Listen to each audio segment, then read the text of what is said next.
So let's look at the details for Sunday morning. Showers across Orkney and Shetland, as well as northern and eastern parts of mainland Scotland. The risk of some snow in there too. Sunshine across the west here, and cloudy skies for Northern Ireland and northern parts of England as well. Fairly cloudy across the rest of England and Wales, some patchy rain in places. A few glimmers of sunshine towards the southwest, but those grey skies are likely to continue for most of us as we go through the day. A keen southeasterly wind making it feel chilly for many of us once more. A few glimmers of sunshine around the coast. Most places drier compared to Saturday, but the cloud thick enough for some spots of rain at times, particularly across Northern Ireland and eventually western Scotland. Temperatures 3 or 4 degrees in the east, up to 7 or 9 towards the west and southwest. Chilly start to Monday morning, some fog patches, some frost and ice in places too. As we go through the day, the cloud may break up a little more compared to the weekend to allow some brighter spells to develop, but rain soon moves in to Northern Ireland and snow across Scotland possible as we head through Monday and into Tuesday. Eventually, though, it will become milder. Even though we'll see a cloudy start, it'll be a bright outlook for the rest of the day. Boxed Solar, sponsors of weather on GB News. We're giving you not one, but 2 chances to win this month, with 2 prize bundles that include an incredible £10,000 in tax-free cash. But that's not all. You'll also get a brand new iPhone 16 and a £500 shopping voucher to spend at your favourite store. So why not be extra lucky this month? For another chance to win, text cash to 63232. One entry costs £2 plus 1 standard network rate message, or text bonus to 63232. 5 entries cost £5 plus 1 standard network rate message. Go to gbnews.com/win. Entries start from just £2. Call 0903 681 3232. Calls cost £2 plus your network access charge, or post your name and number to GB11 PO Box 8690 Derby DE1 9TT. UK only. Entrance must be 18 or over. Lines close at 6 p.m. on the 7th of March. Please check the closing time if listening or watching on demand. Good luck. Join me, Camilla Tominey, for a frank and honest discussion with those in power that cuts through the spin and gets to the heart of the issues shaping our nation. You haven't confirmed that you want to stand as leader, but you haven't ruled it out either. This report basically says that he's not fit to stand trial. Is he indecisive? Incompetent? I deliver the dose of reality Westminster needs. That's the Camilla Tominey Show at 9:30 every Sunday on GB News, the People's Channel, Britain's news channel. Hi, I'm Michelle Dewberry, and my show is your opportunity to cut through all the noise and dive in headfirst to some robust debates. Ideas clash. Situation, isn't it? Because the failure is... You're deliberately avoiding my point. Nothing's held back. And if you think this is the end of it, wait for more. And we do not shy away from the difficult stuff. Sometimes I want to shake people and say, if only you understood. So join me on Jubes & Co. weeknights at 6 p.m, only on GB News, Britain's news channel. It's Patrick Christie's Tonight, and here we do things differently. It's explaining the absolute madness of this, doesn't it? It's explosive. I mean, this is very good. It's lively. 850. Your government sat there, Sean, and it did nothing. It's controversial. And the Middle East has been in turmoil since before I was born. It's everything you need to kickstart your evening. Everyone's had their Weetabix tonight. I love to see it. That's Patrick Christie's Tonight, weeknights from 9 p.m. Only on GB News, the People's Channel, Britain's news channel. Headliners on GB News 11 p.m. every night. It's got 3 top comedians going through the next day's newspapers so you don't have to read them, which is great. That's a good point. He's lying. I mean, maybe he's not lying. That's Headliners every night from 11 p.m. and 5 a.m. as well on GB News, Britain's news channel. I'm Emily Carver. This is GB News, Britain's news channel. Tonight, I want you to know how sad I am to be giving up the best job in the world. Breaking tonight is news that Kemi Badenoch could face a Tory leadership challenge within months. Meanwhile, allies of Boris Johnson say he could be plotting a political comeback. Plus, I really believe that time has come. The armed forces of Europe must be created. does Europe need a continental army? Ukraine's President Zelensky seems to think so, but what can Britain really do to help? Also tonight, Have you got a special lady for Valentine's Day today? No, I haven't got no lady. She left me. She left me. It was a bad one. Your lady left you? Yeah. I'll bring you my latest instalment of Leo Unleashed as I hit the streets of Britain to meet our various vibrant communities. And Do not touch me! are modern British police really capable of keeping us safe? It doesn't look so, judging by that clip. Joining me on my panel tonight is the communications advisor and journalist Linda Jubilee, the former Met Police detective Peter Blexley, and the former Labour special advisor Paul Richards.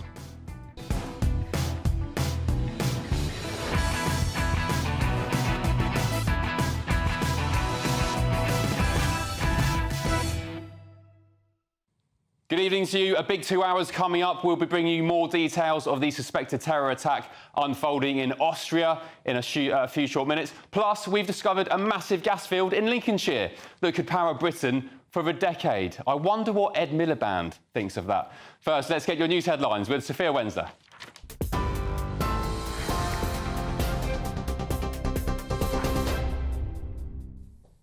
Ben, thank you. It's just gone 9 o'clock. These are your headlines.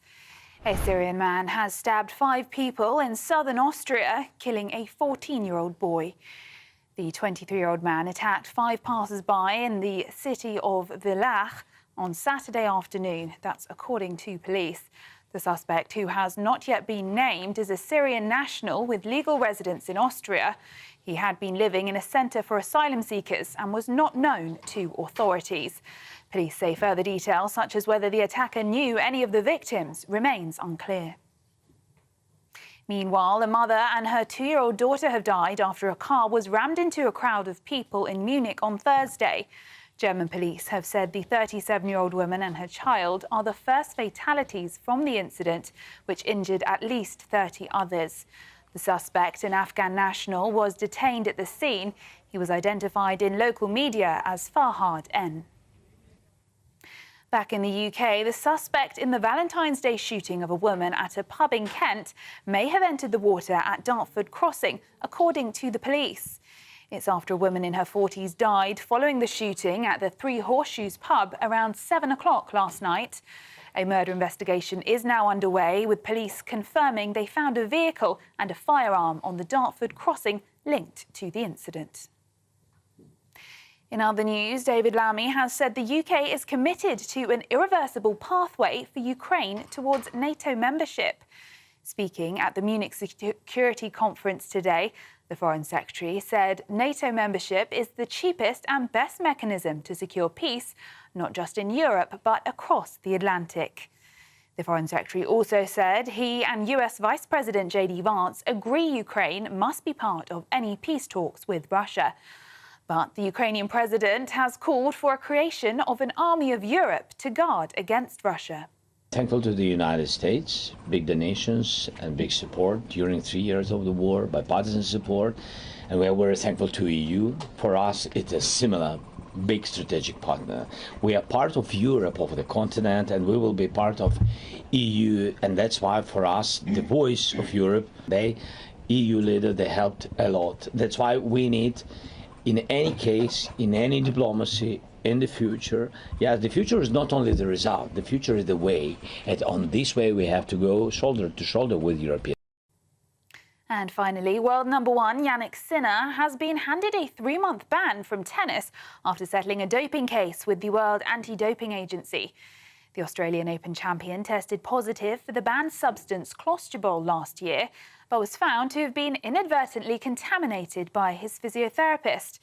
Authorities had initially sought a ban of up to 2 years, but agreed to a reduced suspension after accepting Sinner had no intent to cheat. He will miss major tournaments in the US and Europe, but can return in May for the Italian Open. Those are the latest GB News headlines. Now it's back to Ben. For the very latest GB News direct to your smartphone, sign up to News Alerts by scanning the QR code or go to gbnews.com/alerts.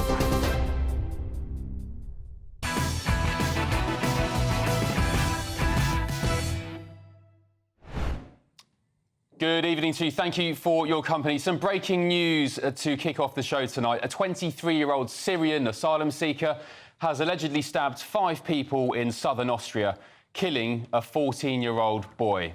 Police officers said the suspect was a Syrian national with legal residence in Austria and has now been detained. Joining me now is former head of the National Counter-Terrorism Security Office, Chris Phillips. Chris, good evening. What's the latest, please, on this situation unfolding in Austria?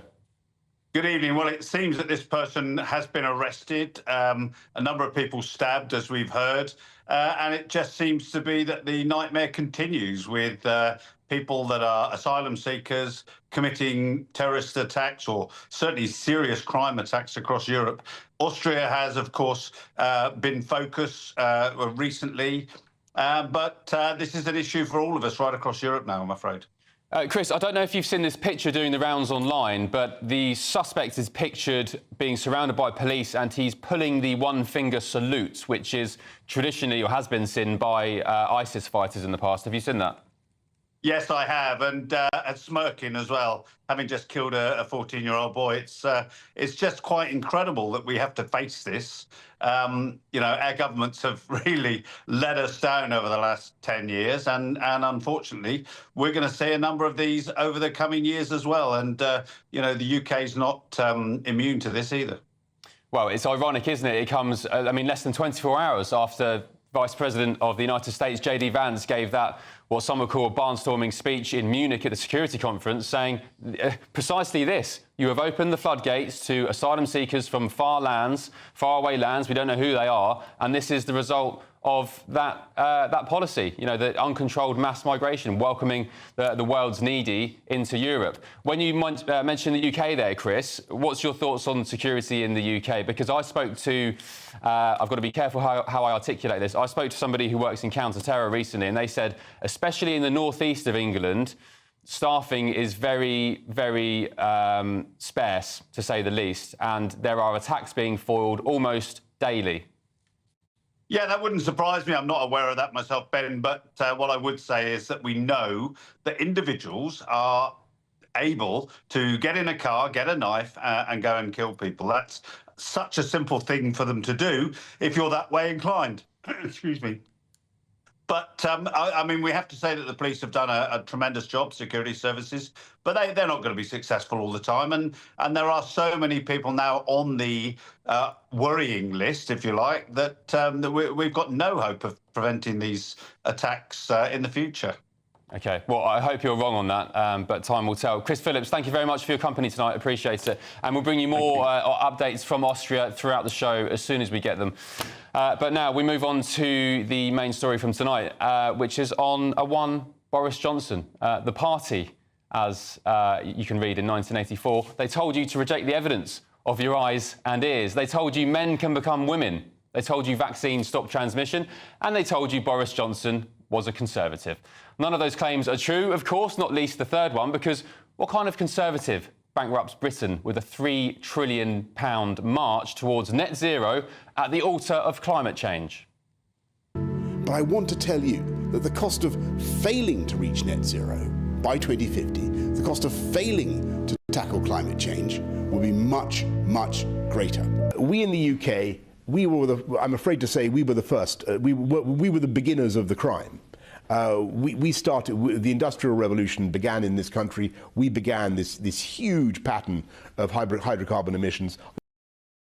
Then he allowed record numbers of people, millions and their dependents, to come to this country willy-nilly in what's now infamously dubbed the Boris wave, despite claims like this. But you could still have people coming in, provided they had a job to go to, and provided that they had talents and skills that were useful for the UK economy. He had the world at his feet, didn't he? The future of Britain in his hands. He went from this... It is now 10 o'clock and we can reveal the full details of the Joint Broadcasters exit poll, which is predicting a large Conservative majority. To this. I want you to know how sad I am to be giving up the best job in the world. And ultimately, his failure to deal with a grubby little MP who couldn't keep his prying hands to himself left us with this. A woman can have a penis. Nick, I'm not. I don't think we can conduct this debate with.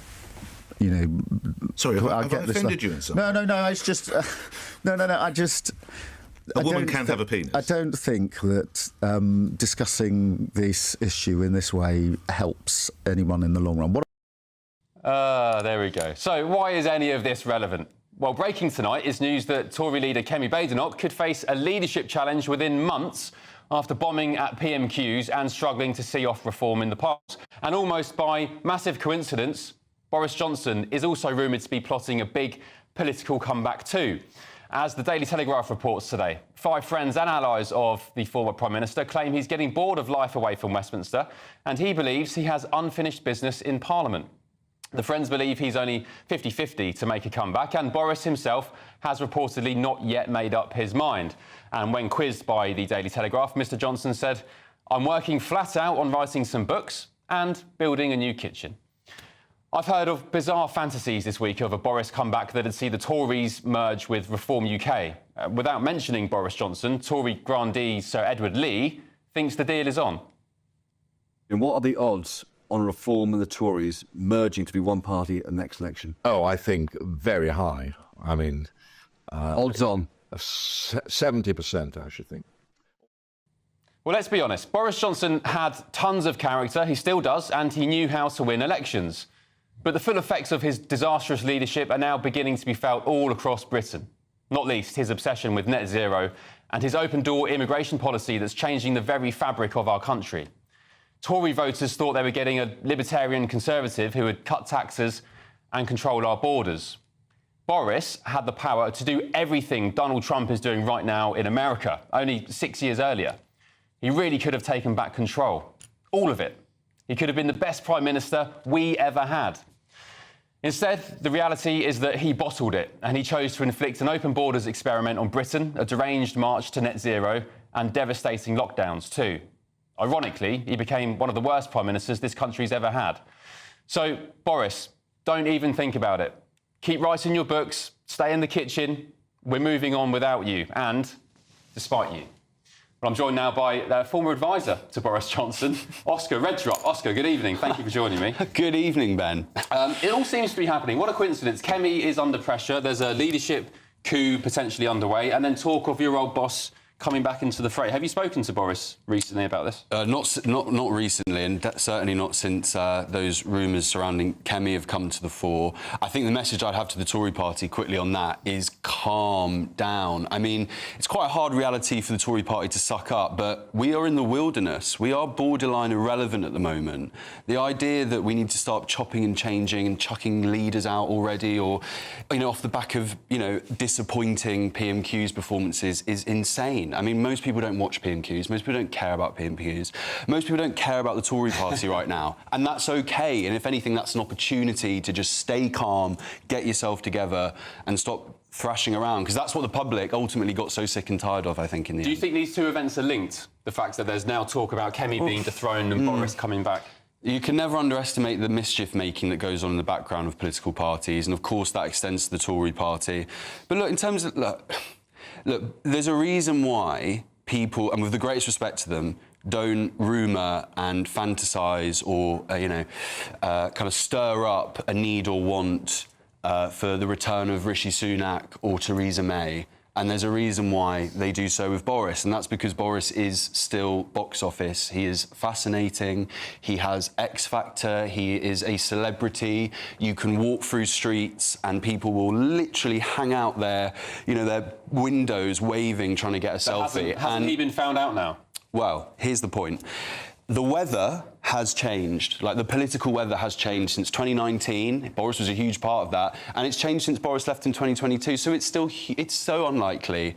And I know we like to get overexcited about these things, but there are even, really boring, by-election kind of, hurdles in the way and all the rest of it. But I would say, and this is where someone like Farage fills this void, in all fairness, but when you look at Keir Starmer, when you look at the leadership we have now in this country, there is no drive, there's there's no imagination, there's no passion, there's no anything. And that's why there is sometimes going to be a Boris-shaped hole. OK, well, let's get the thoughts of my panel now. Journalist and comms advisor Linda Jubilee, former Met Police Detective Peter Blexley, and the man I'll come to next, former Labour Special Advisor Paul Richards. Paul, you heard what Oscar had to say there about your lot in government. What do you make of it? And also, Boris, on the potential comeback trail, would you be worried about that as a Labour man? There's a lot to unpack there, isn't there? Let's face it. I think that on the Kemi and PMQs, I disagree with Oscar, because although you're right, no one's watching PMQs, it does set the tone. And week after week, you can see there's Conservative backbenchers trooping out of the chamber,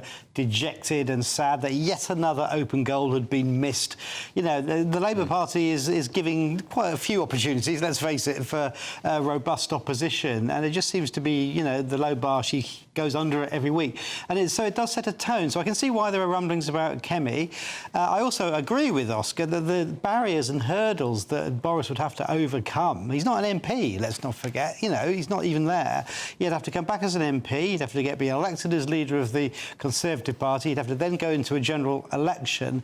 I don't think he wants to do all of that, and I can't see the mechanism whereby that happens. So it's fun, but I don't think it's happening. Linda? Yeah, Paul's right. I mean, there are all these technicalities. His old seat of Uxbridge has gone to Labour. His previous to that old seat of Henley, that's gone to the Lib Dems. So there are lots of technical stuff in the way. But remember what he said when he was standing outside Number 10 and he resigned? He said he wanted to be like Cincinnatus. Yeah. That's the Roman statesman who went into the wilderness and came back to power as a dictator. Now, I think it was someone like Maya Angelou said, when someone tells you what they want to do, listen the first time. So I don't think that whatever we think about whether he should or he shouldn't come back, I don't think Boris is really concentrating on his kitchen furniture. Peter, he could have been great, Boris. He could have been the best Prime Minister we ever had. He could have been in the form of Churchill, his hero. Why did he bottle it so badly, may I add? Well, Oscar was advising him. Whoa! Right, that's it. There we go. I don't hold the person responsible for everything. But before Boris Johnson comes anywhere near paid public service again, he needs to reconnect with the old-fashioned concept of telling the truth. Yeah. And until that man can do that, it's best that he keeps writing books and sorting out coving, skirting and his hob. Oscar, I mean, you were advising him. Did you not give him good advice? Or did he ignore you? What was it? Well, I mean, look, like, this is the thing. I mean, Boris is Boris, and people, I think, tried to... Is he unadvisable? In some ways, yes, and in some ways that brings out the best in him. And I've actually said that publicly and been ridiculed for it in terms of, like, being really kind of laissez-faire and Boris, just go do your thing, mate. And people kind of go, that's highly unprofessional, and you, as an advisor, you should be. Yeah. But that's how you get the best out of him. And you try and... I mean, we look at Keir Starmer, for instance, who is someone who can hardly take one step in front of the other without, you know, a million advisors advising him how to do so. And it's painful to watch. And actually, I just found with Boris that star quality. You leave it alone. You just got to let it do its thing. However, attention to detail probably wasn't his strong suit. But when we look at the issues our country have now, and I know you will say, Ben, well, he's responsible for X, Y, and Z of them, but you know, by that aside, we are crying out for radical creative ideas in this country. Telling the truth is not detail, Oscar. It's a fundamental principle of public service. I think Boris is someone that, particularly on a couple of key issues, really quickly, stuff like levelling up, he was so passionate about, genuinely, not in a pretend way, he was genuinely so invigorated and passionate about that sometimes that passion kind of left other things potentially, All right, well, shame he didn't care much about the one thing that most voters in this country care about, the Brexit voters indeed, which was immigration, 1.2 million in the Boris wave. Dennis, very quickly, you said, sorry, Boris had his chance and blew it. Carry on making money, Boris, but do us all a favour and announce your retirement from active politics. There we go. Thank you, panel. Change of gear. Boris, if you are watching and you've got some spare time on your hands, we're giving you the chance to win in our latest Great British Giveaway. 2 amazing prizes to be won. Here's all the details you need to win. We're doubling your chances to win in our latest Great British Giveaway, with 2 fabulous prize bundles up for grabs. There's 2 lots of a totally tax-free £10,000 in cash. You'll also receive a brand new iPhone 16, along with £500 in shopping vouchers to spend at your favourite store. And the best news is 2 lucky winners are going to win. For another chance to win, text cash to 63232. One entry costs £2 plus one standard network rate message, or text bonus to 63232. 5 entries cost £5 plus one standard network rate message. Go to gbnews.com/win. Entries start from just £2. Call 0903 681 3232. Calls cost £2 plus your network access charge, or post your name and number to GB11 PO Box 8690 Derby DE1 9TT. UK only. Entrants must be 18 or over. Lines close at 6 p.m. on the 7th of March. Please check the closing time if listening or watching on demand. Good luck.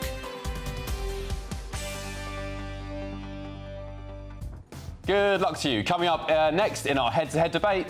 I really believe that time has come. The armed forces of Europe must be created. There he is, he's back again. Volodymyr Zelensky said that an army of Europe is needed to confront President Putin of Russia. But is that something Britain needs to be involved in? This is Ben Leo Tonight, only on GB News.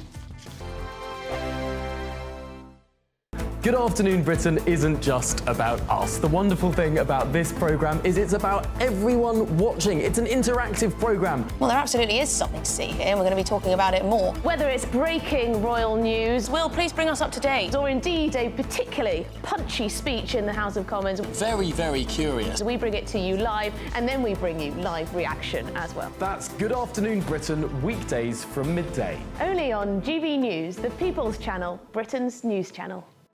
This is GB News, Britain's news channel. Well, joining us in the studio now is Chia Eaglin and Erin Cobb from Clark's Farm Greyhound Rescue, who have brought along two very special guests. This is Duchess. So Duchess is the one I'm stroking. This is Duchess, isn't it? Our lady, joining us this morning. And then over there is Vieira. Vieira's a chap, isn't he? And Duchess is a lady.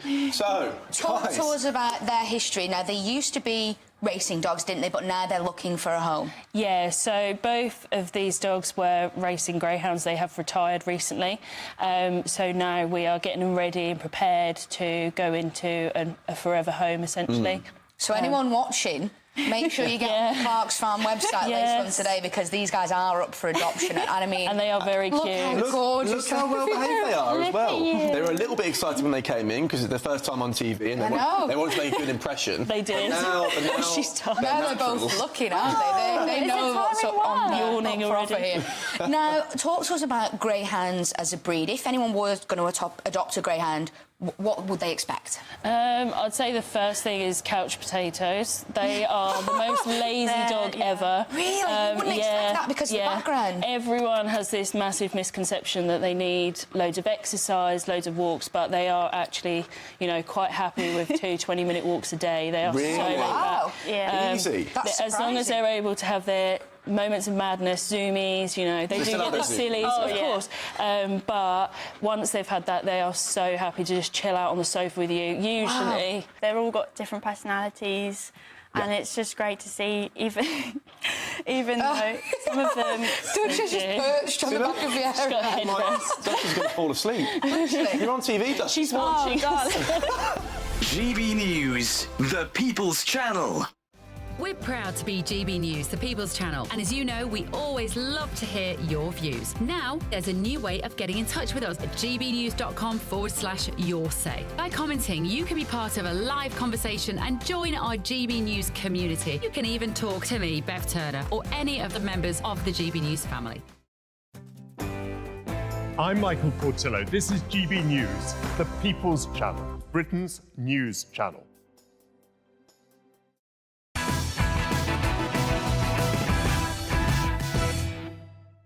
Welcome back to Ben Leo Tonight, only on GB News. Now, Ukrainian President Volodymyr Zelensky says the time has come for a European army, as he suggested the continent could no longer rely on the United States for its defence.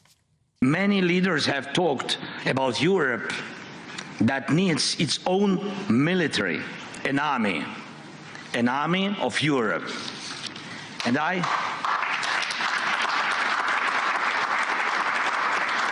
I really believe that time has come. The armed forces of Europe must be created.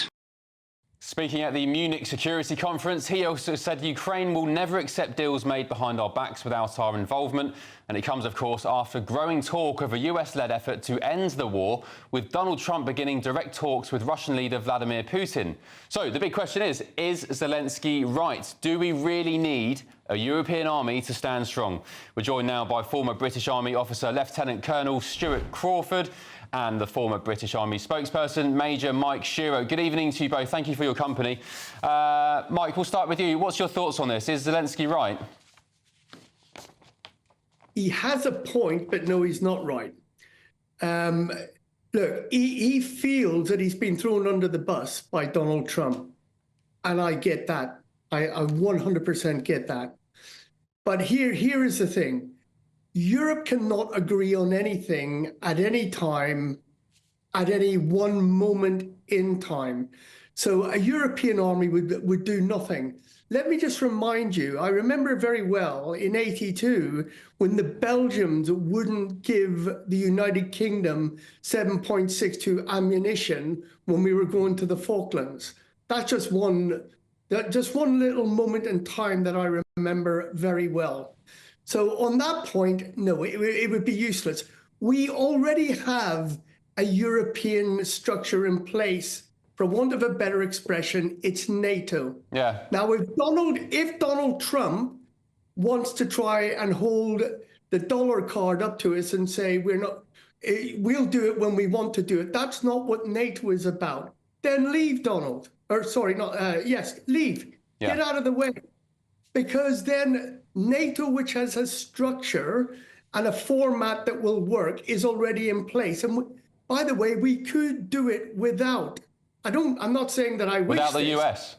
We could. We would just have to spend a lot more money. Well, That's the likes of Germany and the UK would have to up our game in terms of finances.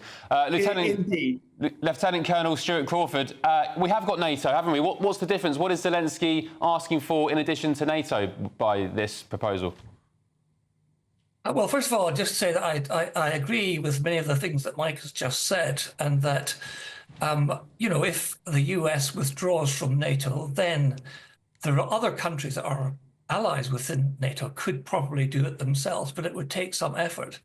But I think what Zelensky is acknowledging is that given the statements from Trump, Vance and Hegseth this week, the USA may no longer be a reliable ally for the rest of Europe.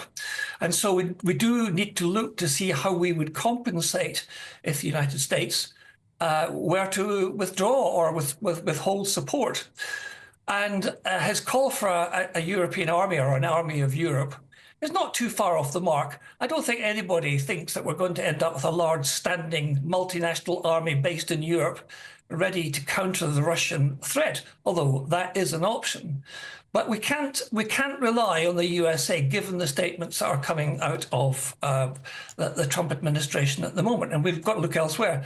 And as Mike has said, the UK can't do it on its own. Neither can any of the other individual countries. There has to be a structure which allows it to happen. And indeed, as Mike has said, NATO is that structure. And if the US withdraws, then the basic structure is still there. So, Mike, what are the chances of the United States, Donald Trump, Pete Hegseth, the Defence Secretary, withdrawing from NATO? I can't believe it myself. I just can't see it. But, I mean, you would know more than me. You're the expert. Well, I think it's a bit of bluster, if I'm to be entirely honest. Look, Europe and the UK we have piggybacked on the back of the American tax dollar for decades. It is shameful, quite frankly. But here's the thing that nobody is speaking about. America enjoys being the policeman of the world. They love being the go-to.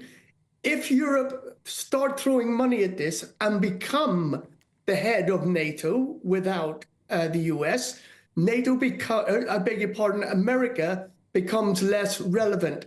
If they become too isolationist, they become less relevant. And I'm fairly certain that the officials in America will be pointing this out to the president and his vice president. Yeah, interesting point. Stuart, as we are no longer in the European Union, of course we are on the continent of Europe, which some people seem to forget, where would that leave the UK should the EU form a European army? Well, that's a very good question, and I think that it would have to be addressed rather quickly if the US withdrew from NATO. But I just wanted to point out, and Mike will know this, that the only time that Article 5 of the North Atlantic Treaty has been invoked, and that's the clause basically that says attack against one will be taken as an attack against all. It was invoked by the USA in the aftermath of the World Trade Center bombings, and NATO allies did step up to the plate. So it's a two-way process, and I think that we should people should be considering calling Trump's bluff on this one, because he doesn't mean what he says, and he seldom says what he means. And so I get the feeling that the Americans are sort of making this up on the hoof, as it were, because the number of contradictory statements that have been coming out from his administration over the past week is quite astonishing. Just out of curiosity, what was the response to 9/11? Was it the invasion of Afghanistan? Is that the NATO? Yeah, it was basically the global war on terror, to which many countries signed up. OK. All right, last word to you, Mike. Zelensky, the President Donald Trump, Putin and Ukrainian negotiators are meeting, this is breaking in the last hour or so, they're meeting in, I think it's Dubai next week, or at least in the Middle East somewhere, to try and get a deal underway. What do you make of the situation overall in Ukraine? Apparently, Ukraine are going to have to give up around 20% of their territory. Have they got any other option at this point? They do have options. Look, it is not up to Donald Trump or anybody else to decide what a sovereign nation cedes by way of its territory, if anything. That is up to the Ukrainian people, to the Ukrainian president. I, for one, take a very Churchillian view on this, and we must not forget, as many people do, as I think some people in the States do, that Ukraine is a buffer state against basically tyranny on one hand and democracy and freedom on the other. What happens in the Ukraine will not stop. We're living through our 1930s moment here. Trump is holding a bit of paper almost, metaphorically saying peace in our time. Don't be so silly. We need to deal with this head on. But Stuart, sorry, last question to you, because it's an interesting conversation. When Ukraine and Zelensky are relying so much on foreign aid, billions and billions, hundreds of billions in weaponry and arsenals, I make the argument that it's not up to them when they decide on what they do going forward, when they're relying on everyone else to keep up the war battle, the war effort. Well, I think it's a fair point that those who are supplying Ukraine with supplies, military, economic and political and moral support should have some sort of say in the process. But it's the people of Ukraine and its government which should decide what terms are acceptable for a negotiated peace. And at the moment, there's impasse there because neither side is prepared to give up what the other one wishes to accept. Yeah, OK, great stuff. And it's Saudi Arabia they're meeting from Monday, I believe, the US, Ukraine and Russia contingents. Thank you both for your company tonight. Former British Army officer Lieutenant Colonel Stuart Crawford and former Army spokesperson Major Mike Shearer. Thank you, chaps. Thank you. Right, coming up, Ed Miliband has said he'll ban fracking permanently just days after it's been discovered that we have a giant, absolutely massive gas field under Lincolnshire that could power the entire country, the nation, for a decade. £115 billion to GDP, 250,000 jobs.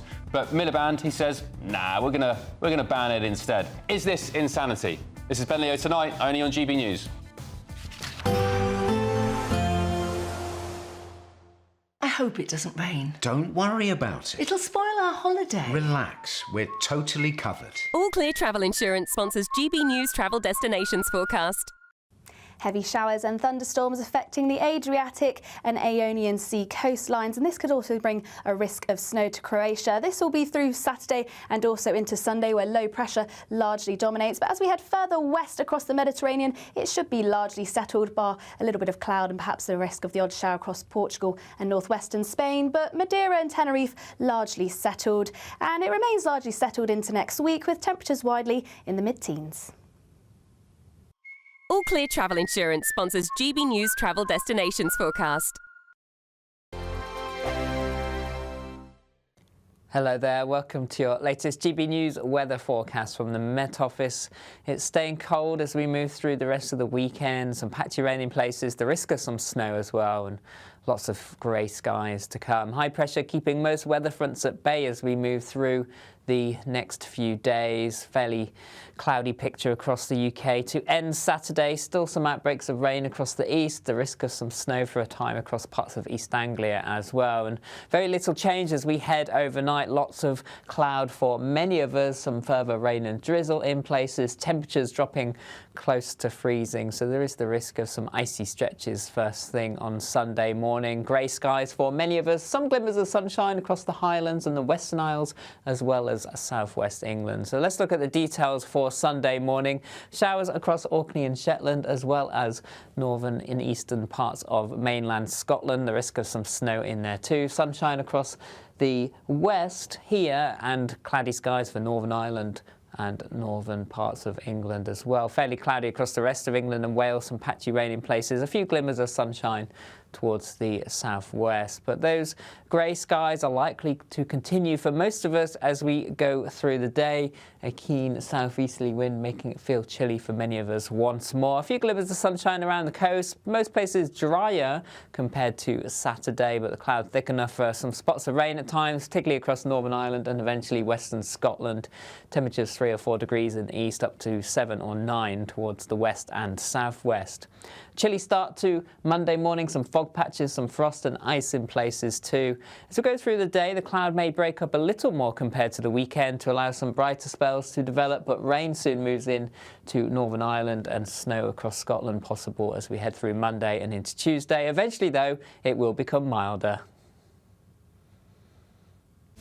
This is Britain's Newsroom, where your voice matters. It's just astonishing. With expert analysis and honest opinion, we don't just keep you informed. We bring you unique perspectives you won't see anywhere else. Can't argue with any of that. When the news happens, it happens here. On Britain's Newsroom, weekdays from 9:30 a.m. Only on GB News. In the GB Newsroom, we bring you the news as it happens. With our team of dedicated journalists across the UK, we're ready to keep you up to date with what's happening every half an hour, every single day. Bulletins here on GB News, the People's Channel, Britain's news channel. Headliners on GB News 11 p.m. every night. It's got 3 top comedians going through the next day's newspapers so you don't have to read them, which is great. That's a good point. He's lying. Maybe he's not lying. That's Headliners every night from 11 p.m. and 5 a.m. as well on GB News, Britain's news channel.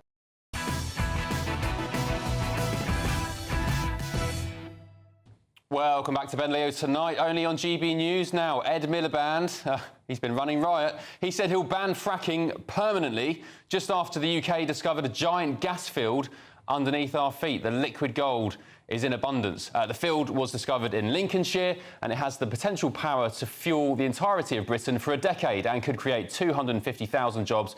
Well, get this, if you want growth, contributing £140 billion to our GDP. But despite experts saying gas is the essential fuel needed to wean us off oil and could help expand renewables to hit net zero targets, our Energy Secretary seems to want us to simply sit on a goldmine of unused power. Is this insanity? I'd argue so. Let's get the thoughts of Reform UK's mayoral candidate for Greater Lincolnshire, Dame Andrea Jenkins. Dame Andrea, good evening. So apparently, according to reports, you have all this liquid gold underneath your feet right now where you are, £115 billion worth potentially that could fuel Britain for a decade and beyond. And can I just say as well, how many more sites are there like these all across the UK? Can you imagine? So what's Ed Miliband's problem?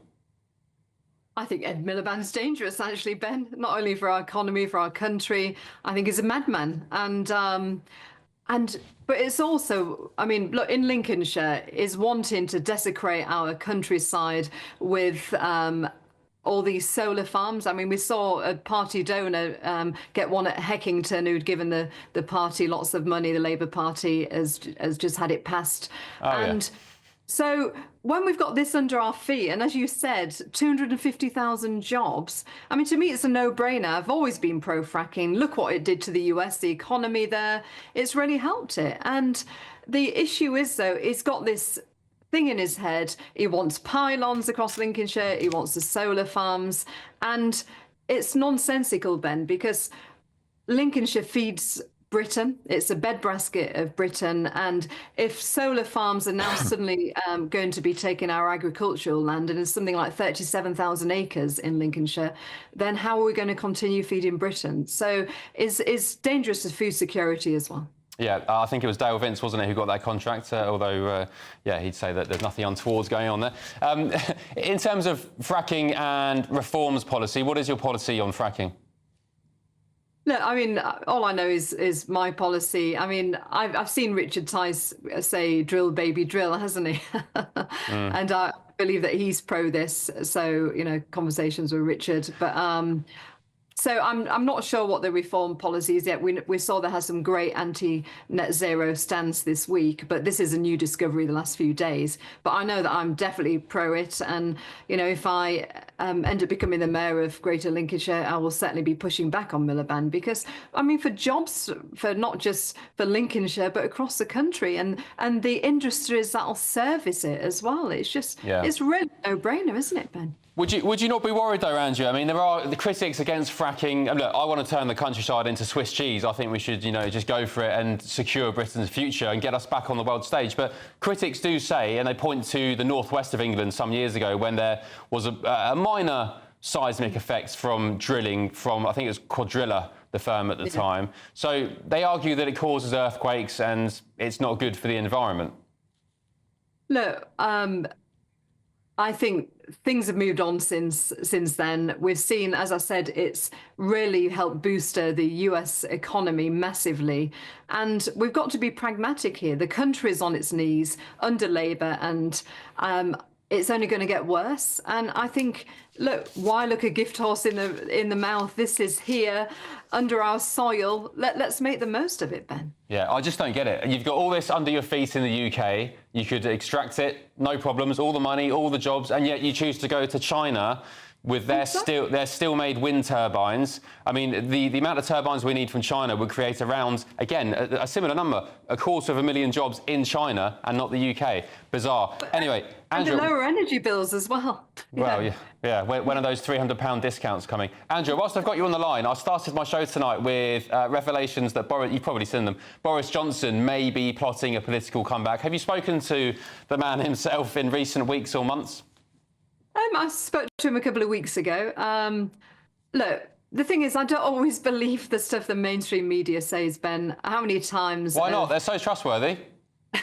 That's why I keep coming on here more than I do, you know, some of the other channels. But you speak the truth on here. And look, quite often we've seen mischief caused by people saying about these comebacks.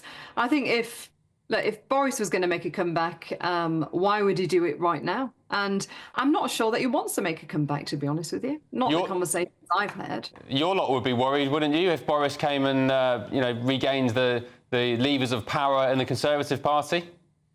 Look, I don't think Boris will be coming back anytime soon, and I fully back Nigel to become the Prime Minister. I think he's the only one who can save Britain. Okie doke. Andrea Jenkins, Dame Andrea, thank you very much for your company this evening. Appreciate it. Right, coming up, I've been out and about pounding the streets of Britain in my latest instalment of Leo Unleashed. Have you got a special lady for Valentine's Day today? No, I have got no lady. She left me. She left me. It was a bad one. Your lady left you? Yeah. And it turned into a bit of a Valentine's Day yesterday, of course. Anyway, I'll bring you the full clip after this short break. This is Ben Leo Tonight, only on GB News. It's Patrick Christie's Tonight, and here we do things differently. It's explaining the absolute madness of this, doesn't it? It's explosive. I mean, this is very good. It's lively. 850. Your government sat there, Sean, and it did nothing. It's controversial. And the Middle East has been in turmoil since before I was born. It's everything you need to kickstart your evening. Everyone's had their Weetabix tonight. I love to see it. That's Patrick Christie's Tonight, weeknights from 9 p.m. Only on GB News, the People's Channel, Britain's news channel. This is GB News, Britain's news channel. As we kick off 2025, many of us might be thinking about a bit of a wardrobe refresh, especially if you're over 50 and you feel like the high street doesn't quite cater to you. Indeed. That's where our next guest, Mel Tillett, comes in. She's in the studio with us now. Mel, thank you for joining us. Thank you for having me. That you are this accidental influencer. I love that you said that's the first time. Yeah, it is. That's the first time I've heard it. You can have that yes, for free on thank GB. you so much. It's quite true. Tell us about your following. Obviously, an influencer that many people might typically think of would be someone in their teens, someone in their 20s, someone who's particularly social media savvy, using TikTok. Talk to us about your brand of influencer. Well, our influencer, my kind of influence is over the older age group, the over 50s. For my business, I do a lot of live videos. I do them early in the morning at 7:30, which sounds ridiculous, but I know my ladies are up and about at that time having a cup of coffee or whatever that might be. And just being honest about day-to-day life. So my dogs are running about, my grandchildren are even sometimes in them, one thing and another. So it's just been purely by accident that I've got this really nice, loyal following, and I get lovely messages off ladies. I'll do things like, I'll tell them when I'm going for a mammogram, and I'll say, come on, everybody go for your mammogram. That's brilliant. All sort of health-conscious things. I've been a lot heavier than I am now, and I've slimmed down and lost some weight. I've been talking about that journey as well. And then ladies will ask me questions on the videos, and we chat about all sorts of different things. And now I'm getting messages every day, and people are loving the clothing ranges that we do. And it's just, I started off as a business, that's purely what I did, but it's turned out into this other, I get recognised places I go now, which is really weird. It must be of huge benefit to your business as well. We employ around about 50 people. Wow. And I'm quite open to my audience and saying, you know, while you keep buying offers, while you're loving our products and our clothing, you're keeping 50 people in jobs. GB News, the People's Channel. Good Afternoon Britain isn't just about us. The wonderful thing about this programme is it's about everyone watching. It's an interactive programme. Well, there absolutely is something to see here, and we're going to be talking about it more. Whether it's breaking royal news, Will, please bring us up to date. Or indeed a particularly punchy speech in the House of Commons. Very, very curious. We bring it to you live, and then we bring you live reaction as well. That's Good Afternoon Britain, weekdays from midday. Only on GB News, the People's Channel, Britain's news channel.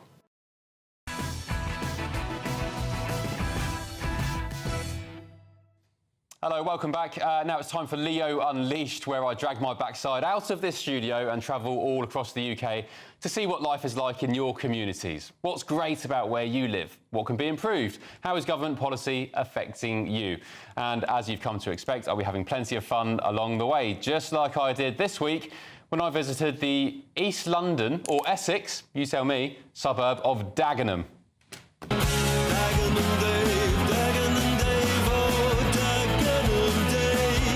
Welcome to Dagenham in East London or Essex. That's the big debate around here. Dagenham are also home to the Ford motor plant, where some 11 million vehicles have been made over the decades, and 40 million engines, by the way, as well. And more recently, from motor plants to Hollywood, or Dagenwood as they're calling it, because Dagenham is home to a brand new film and TV studio creating many, many movies and dramas.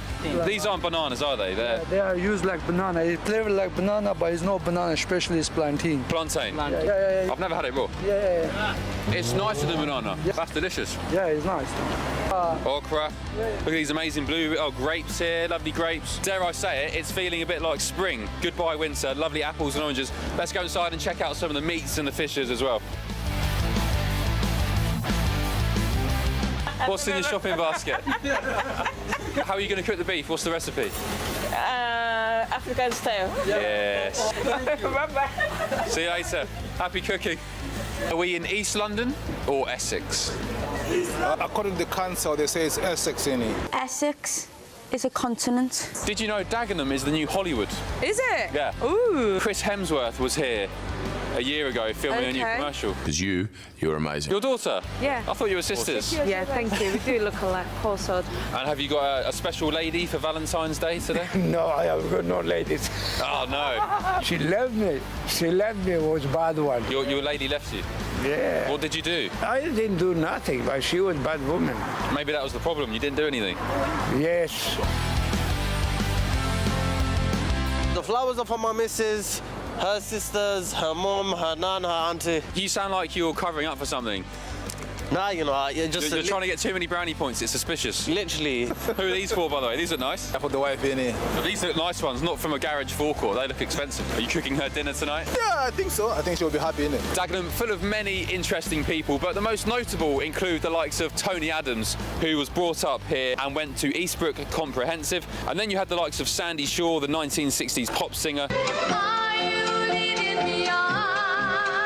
And also British TV presenter Stacey Solomon. I swear I've changed. I'm not the same anymore.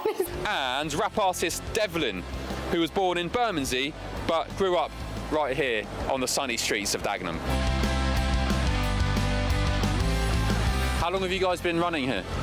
Me, over 20 years. 20 years? Yeah, no. over. Full English and any others and everything homemade, whatever you see in here. We make it ourselves. Community together. Yeah, yeah. You have lots of regulars who come here?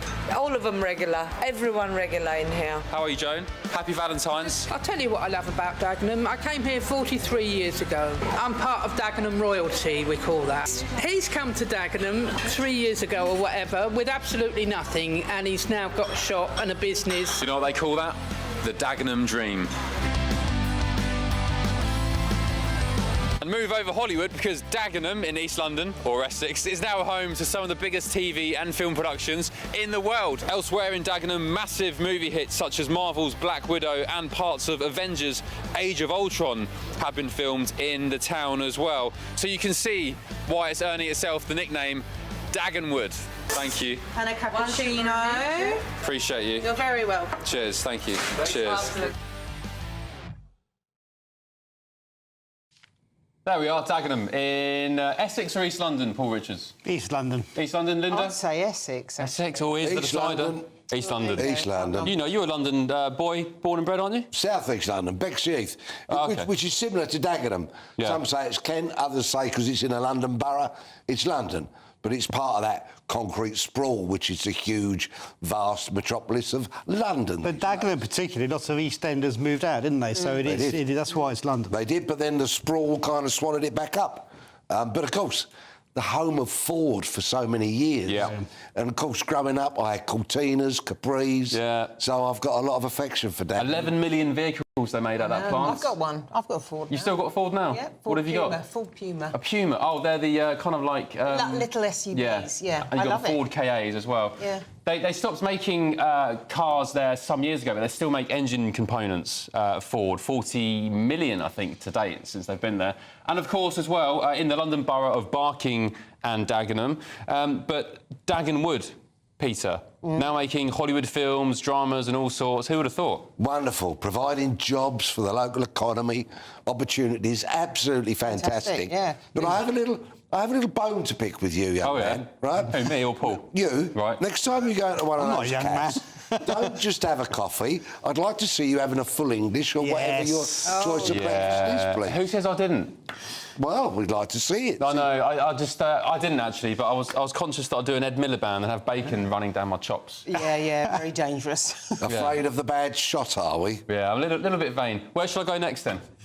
Oh, that's a good question. I don't know. Well, you know what I think? You should come down to Eastbourne. No, head north, young man. That's near your manor, isn't it, really? It is. I'm sort of Brighton way. Eastbourne, it's... Do a good breakfast. Come to my town, Marlow. Marlow? Oh, yeah, Marlow on the Thames. Now, Peter's going, oh, no, it's too posh. Head north. It's too posh. Head north. Oscar earlier on was talking about Boris and his great levelling up project. Yeah. Head up north and see just how badly that has failed or just not happened. Well, I went to Bradford a few weeks ago. I mean, that was interesting. And lots of councils up north have just gone bankrupt because lots of locals aren't paying their council tax. Bradford had about 80 million in council tax arrears, and yet at the same time... Nottingham, that would be a good idea. Nottingham as well, yeah. But come to Manchester, it's absolutely booming. Manchester? You know, Manchester's that boomtown, wonderful place. Yeah. All right, well, let's see. Let's see where I go next week. Coming up on Ben Leo tonight, we're going to have some papers. The big stories in the Sunday papers have just dropped. One for Rachel Reeves. Not good news, unfortunately, Paul. I'm not going to tell you what it is, but be prepared to defend the indefensible. This is Ben Leo tonight, only on GB News. Time now for your weather.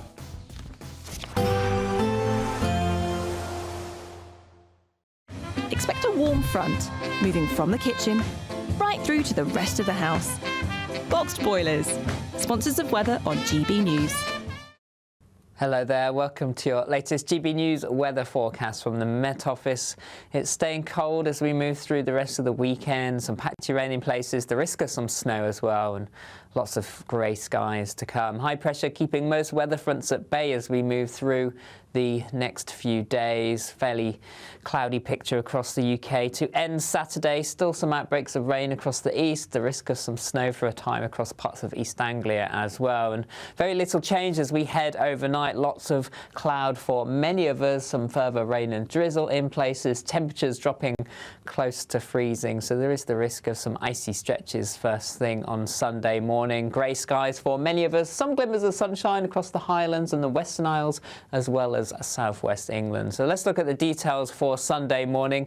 Showers across Orkney and Shetland as well as northern and eastern parts of mainland Scotland. The risk of some snow in there too. Sunshine across the west here and cloudy skies for Northern Ireland and northern parts of England as well. Fairly cloudy across the rest of England and Wales, some patchy rain in places, a few glimmers of sunshine towards the southwest. But those grey skies are likely to continue for most of us as we go through the day. A keen southeasterly wind making it feel chilly for many of us once more. A few glimmers of sunshine around the coast. Most places drier compared to Saturday, but the clouds thick enough for some spots of rain at times, particularly across Northern Ireland and eventually western Scotland. Temperatures 3 or 4 degrees in the east, up to 7 or 9 towards the west and southwest. Chilly start to Monday morning, some fog patches, some frost and ice in places too. As we go through the day, the cloud may break up a little more compared to the weekend to allow some brighter spells to develop, but rain soon moves in to Northern Ireland and snow across Scotland possible as we head through Monday and into Tuesday. Eventually, though, it will become milder. Despite the morning rain, it'll be a nice, warm, cosy day ahead. Boxed Heat Pumps, sponsors of weather on GB News. Want to be one of 2 lucky Great British Giveaway winners? That's right, you could win one of 2 prize bundles, which includes a brand new iPhone 16, £500 in shopping vouchers to spend in your favourite store, and an incredible £10,000 in tax-free cash to spend however you like. What would you spend that cash on? For another chance to win, text cash to 63232. One entry costs £2 plus 1 standard network rate message. Or text bonus to 63232. 5 entries cost £5 plus 1 standard network rate message. Go to gbnews.com/win. Entries start from just £2. Call 0903 681 3232. Calls cost £2 plus your network access charge. Or post your name and number to GB11 PO Box 8690 Derby DE1 9TT. UK only. Entrance must be 18 or over. Lines close at 6 p.m. on the 7th of March. Please check the closing time if listening or watching on demand. Good luck. If you want your news to be straight talking, this is a nightmare for the Conservatives again. Down to earth. It's not just Nottingham where this is happening, is it? And most importantly, honest. Hard-working, middle-class taxpayers, they'll get their book thrown at them. Then catch me, Martin Daubney, Monday to Friday, 3 till 6 p.m. on GB News, Britain's news channel. This is Britain's Newsroom, where your voice matters. It's just astonishing. With expert analysis and honest opinion, we don't just keep you informed. We bring you unique perspectives you won't see anywhere else. Can't argue with any of that. When the news happens, it happens here. On Britain's Newsroom, weekdays from 9:30 a.m. Only on GB News. Hi, I'm Michelle Dewberry, and my show is your opportunity to cut through all the noise and dive in headfirst to some robust debates. Ideas clash. Situation, isn't it? Because the failure is... You're deliberately avoiding my point. Nothing's held back. And if you think this is the end of it, wait for more. And we do not shy away from the difficult stuff. Sometimes I want to shake people and say, if only you understood. So join me on Dubes & Co. weeknights at 6 p.m, only on GB News, Britain's news channel. Join me, Camilla Tominey, for a frank and honest discussion with those in power that cuts through the spin and gets to the heart of the issues shaping our nation. You haven't confirmed that you want to stand as leader, but you haven't ruled it out either. This report basically says that he's not fit to stand trial. Is he indecisive?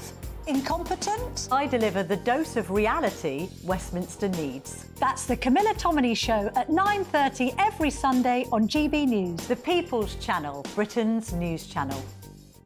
If you want your news to be straight talking... This is a nightmare for the Conservatives again. Down to earth. It's not just Nottingham where this is happening, is it? And most importantly, honest. Hard-working, middle-class taxpayers, they'll get the book thrown at them. Then catch me, Martin Daubney, Monday to Friday, 3 till 6 p.m. on GB News, Britain's news channel.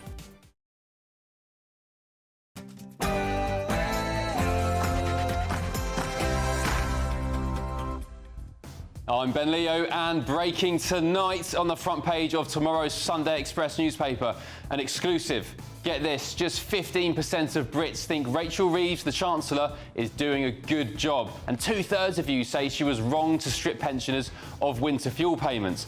Nearly half of Brits also expect unemployment to rocket. So, amid her CV and expenses scandal, just how long has the Chancellor got left? We have the recently departed editor of the Sunday Express, David Wooding, to talk about his big exclusive. And in the Mail on Sunday, MAGA influencer posted on Valentine's Day yesterday claiming she's secretly given birth to Elon Musk's 13th child, and she's been raising him for 5 months.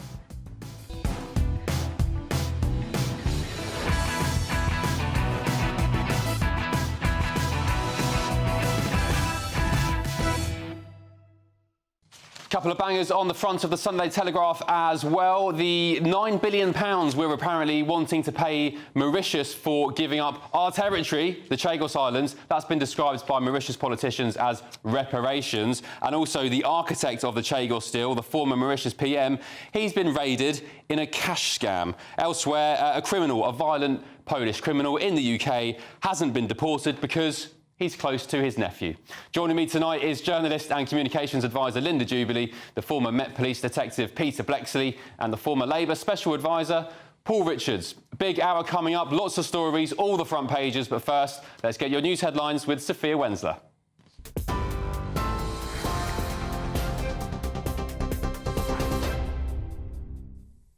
Ben, thank you. It's just gone 10 o'clock. These are your headlines. A 14-year-old boy has died after a Syrian refugee stabbed passers-by in an Austrian city today, leaving 4 others injured, 2 seriously. The 23-year-old suspect, who has not yet been named, is a Syrian national with legal residence in Austria, according to the police. He had been living in a centre for asylum seekers and was not known to authorities. Austria's right-leaning Freedom Party leader, Herbert Kickl, said in a statement, "We need a rigorous crackdown on asylum and cannot continue to import conditions like those in Villach." Meanwhile, a mother and her 2-year-old daughter have died after a car was rammed into a crowd of people in Munich on Thursday. German police have said the 37-year-old woman and her child are the first fatalities from the incident, which injured at least 30 others. The suspect, an Afghan national, was detained at the scene. He was identified in local media as Farhad N. Back in the UK now, the suspect in the Valentine's Day shooting of a woman at a pub in Kent may have entered the water at the Dartford crossing, according to the police. It's after a woman in her 40s died following the shooting at the Three Horseshoes pub around 7 o'clock last night.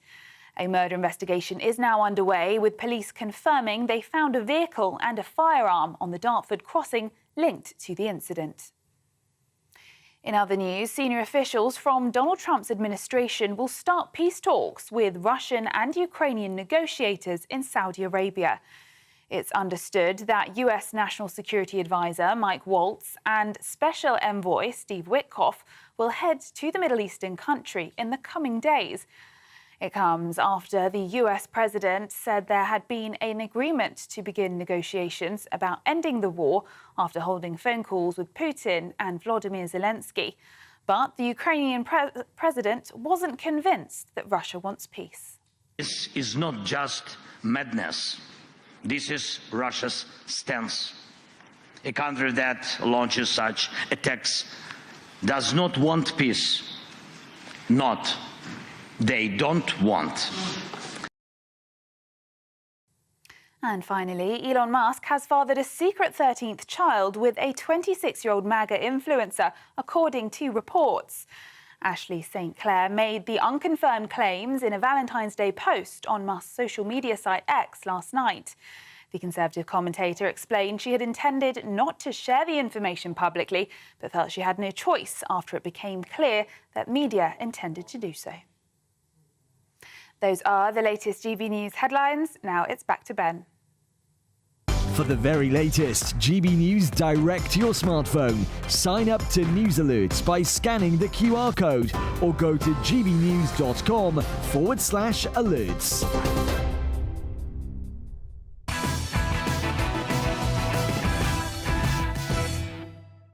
Welcome back to Ben Leo Tonight and the News Hour. The first of tomorrow's Sunday newspapers have just dropped. Let's start with The Independent. The headline reads, Zelensky calls for European army to counter Putin. We discussed it in the last hour. Should we have a European army? The likes of Nigel Farage, by the way, years ago, have been warning of this, a EU army. I posed the question earlier. Would us being out of the EU, but still on the European continent, of course, which some people do forget, would we be part of that European army? And don't we already have it with NATO? The Mail on Sunday. This is a great story. The headline reads, Army Chief, the PM heading for dustbin of history. Sir Keir Starmer has told he needs to increase UK defence spending dramatically to counter the threat of Vladimir Putin. However, there's an interesting line here. It says, senior army commanders, meanwhile, have privately told the Mail on Sunday that the government should mothball both the Royal Navy's aircraft carriers. So basically, army head honchos are saying, look, just get rid of the Royal Navy, pretty much. It brings the Army v Navy rivalry to a whole new level. The Sunday Telegraph. The architect of Chagos Steel raided over cash scam. So Sir Keir Starmer's Chagos Islands giveaway was plunged into controversy last night, wasn't it already? After the former Prime Minister of Mauritius, who masterminded the deal, was interrogated in a money laundering scandal. And a very interesting one down the bottom here. Criminal not deported from Britain as he is close to his nephew. And we had last week, of course, that an Albanian criminal who had about was it £250,000 worth of cash on him? He wasn't deported because I think his nephew didn't like foreign chicken nuggets. Let's discuss this with my panel now. I'm joined by Linda Jubilee, Peter Blexley and Paul Richards.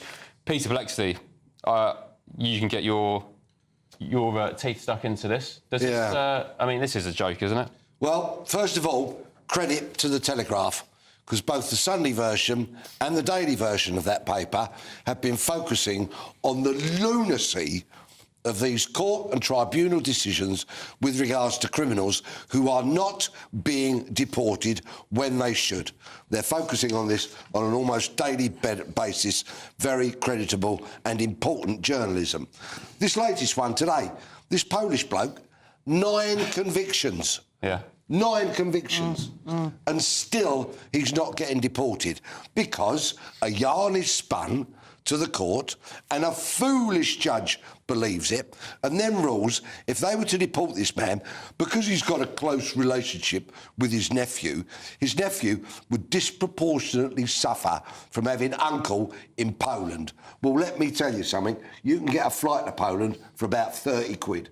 But don't so he you worry... could go and see his uncle as and when he wanted. Don't you worry now that we're getting increasingly close to the point that some of these people who are allowed to stay here are going to commit, well, some really serious crimes going forward. I spoke to... Excuse me, 9 convictions? How many crimes do you want him to commit? But I guess Linda's point, it could have been pickpocketing or something. Yeah, I'm talking about... So what? That's not a minor crime. No, I agree. If you get your wallet or your phone or your purse. We don't think it's... I'm not saying it's minor, and I'm agreeing with you, but I'm saying if you allow this kind of thing to go on unchecked, and I've spoken to a couple of the borough commanders in West London, they are very, very worried about the powder keg situation we've got here, which would lead to a really big crime and widespread criminal activity way beyond this.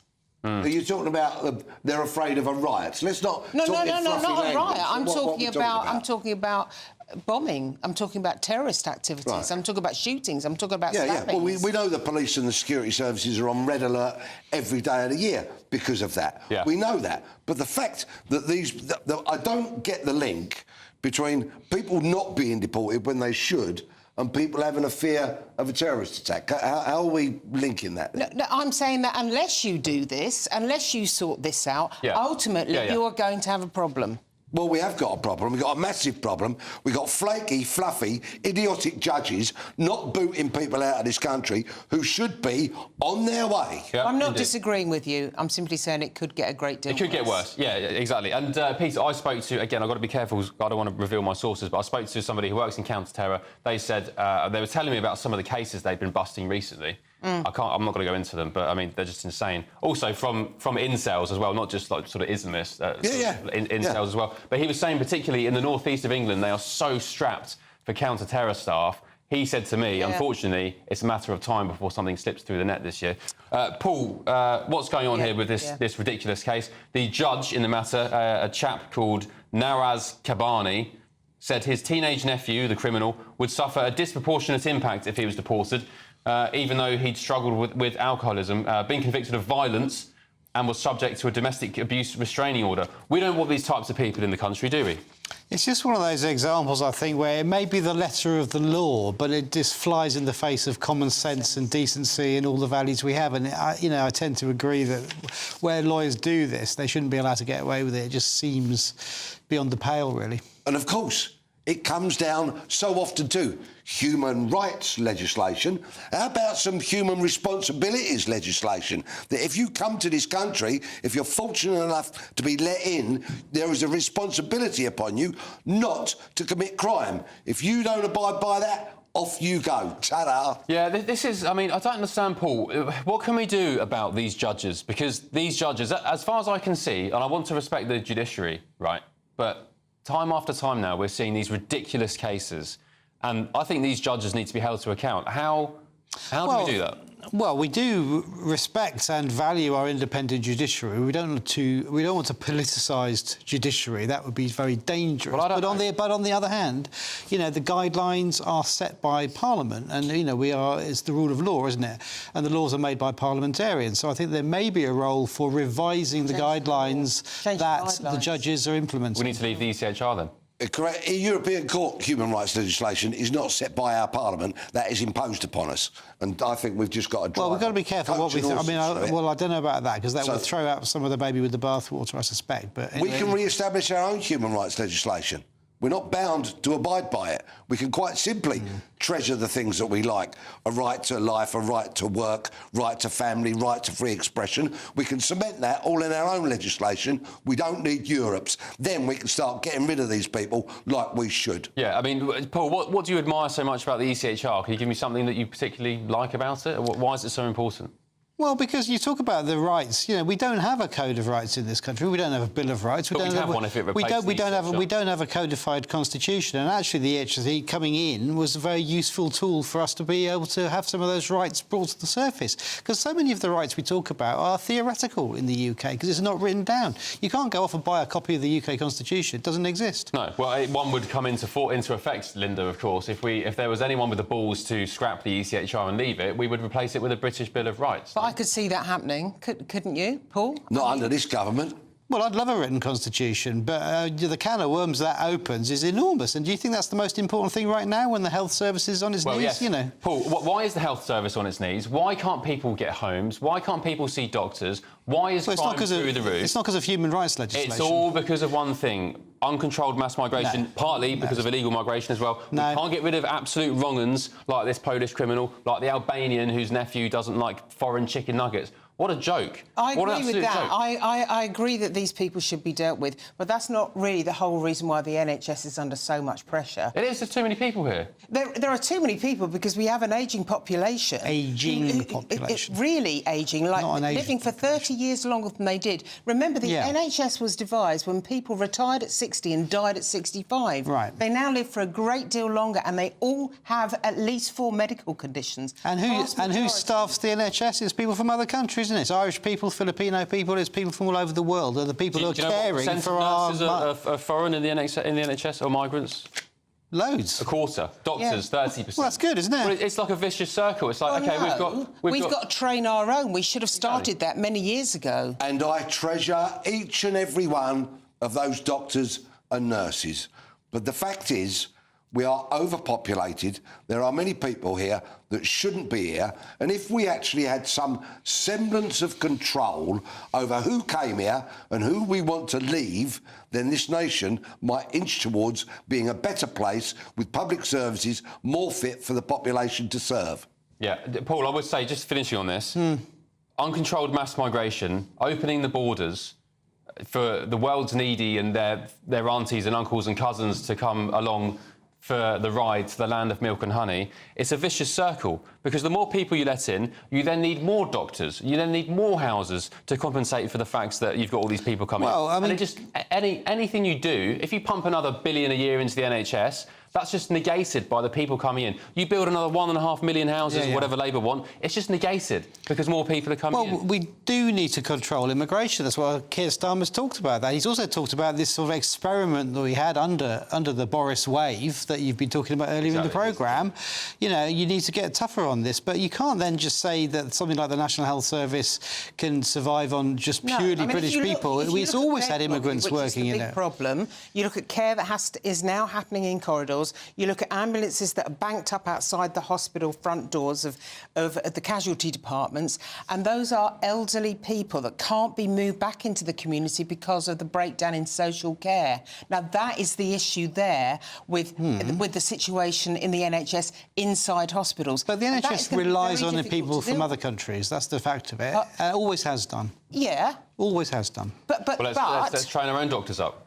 Let's train our own nurses. That's what I'm saying. Yeah. And that would have involved a strategic decision a decade ago, and we didn't do it. Yeah, and also, breaking in the last day or so, did you see this report very quickly of the NHS giving double the salary to DEI hires, diversity, equity and inclusion hires, double the salary compared to junior doctors. So there we go. Ridiculous. There's the priorities of the NHS. Ridiculous.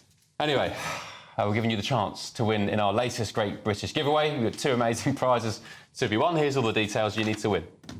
We're doubling your chances to win in our latest Great British giveaway, with 2 fabulous prize bundles up for grabs. There's 2 lots of a totally tax-free £10,000 in cash. You'll also receive a brand new iPhone 16, along with £500 in shopping vouchers to spend at your favourite store. And the best news is 2 lucky winners are going to win. For another chance to win, text cash to 63232. 1 entry costs £2 plus 1 standard network rate message, or text bonus to 63232. 5 entries cost £5 plus 1 standard network rate message. Go to gbnews.com/win. Entries start from just £2. Call 0903 681 3232. Calls cost £2 plus your network access charge, or post your name and number to GB11 PO Box 8690 Derby DE1 9TT. UK only. Entrants must be 18 or over. Lines close at 6 p.m. on the 7th of March. Please check the closing time if listening or watching on demand. Good luck.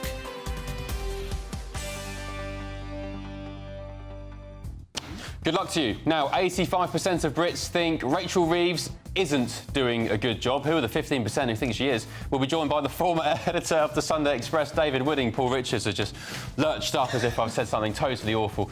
Joined by the former editor of the Sunday Express, David Wooding, to give his take on that, plus all the rest of tomorrow's Sunday front pages. Don't go anywhere. This is Ben Leo Tonight, only on GB News.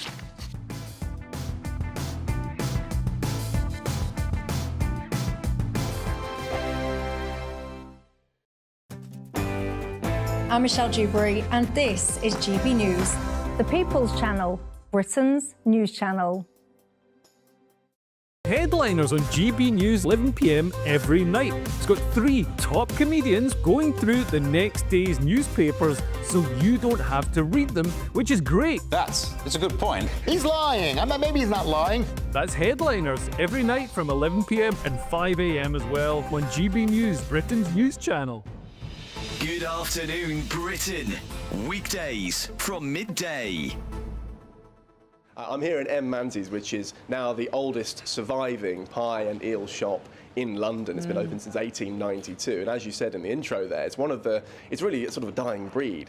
One of the sister sites of this shop, the distant relative, owned one of their own other shops in Deptford, and that closed on Saturday for the very last time. They've been open for over 100 years.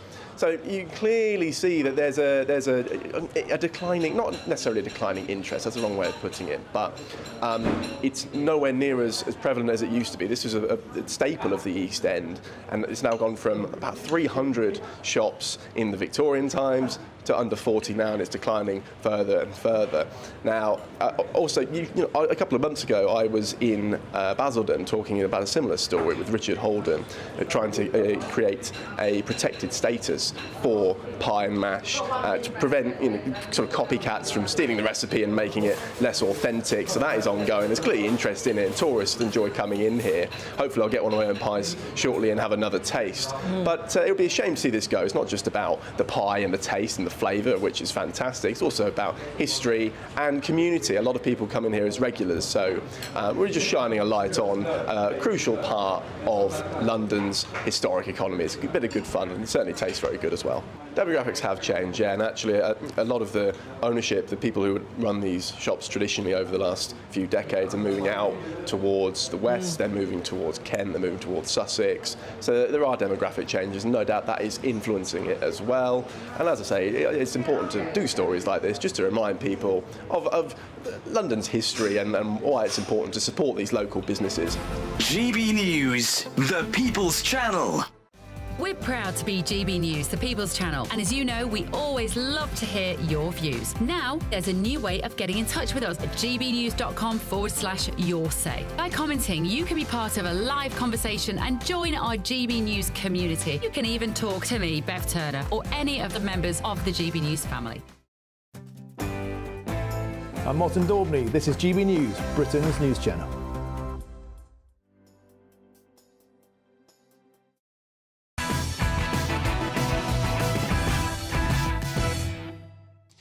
Welcome back to Ben Leo Tonight. The newspapers are in. I'm joined now by the former editor of the Sunday Express and my former colleague at The Sun, David Wooding. David, good evening to you. Thanks for your company.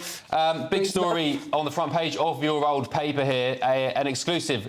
Britons living in fear for the economy. So 15%, David, think the Chancellor is doing a good job. 85% think she's not. 67% are against axing the winter fuel payment.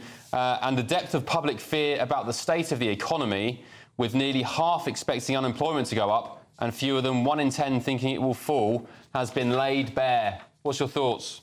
Yeah, this is more woe for Rachel Reeves in a poll by Ipsos. And it shows that she's probably the least popular Chancellor since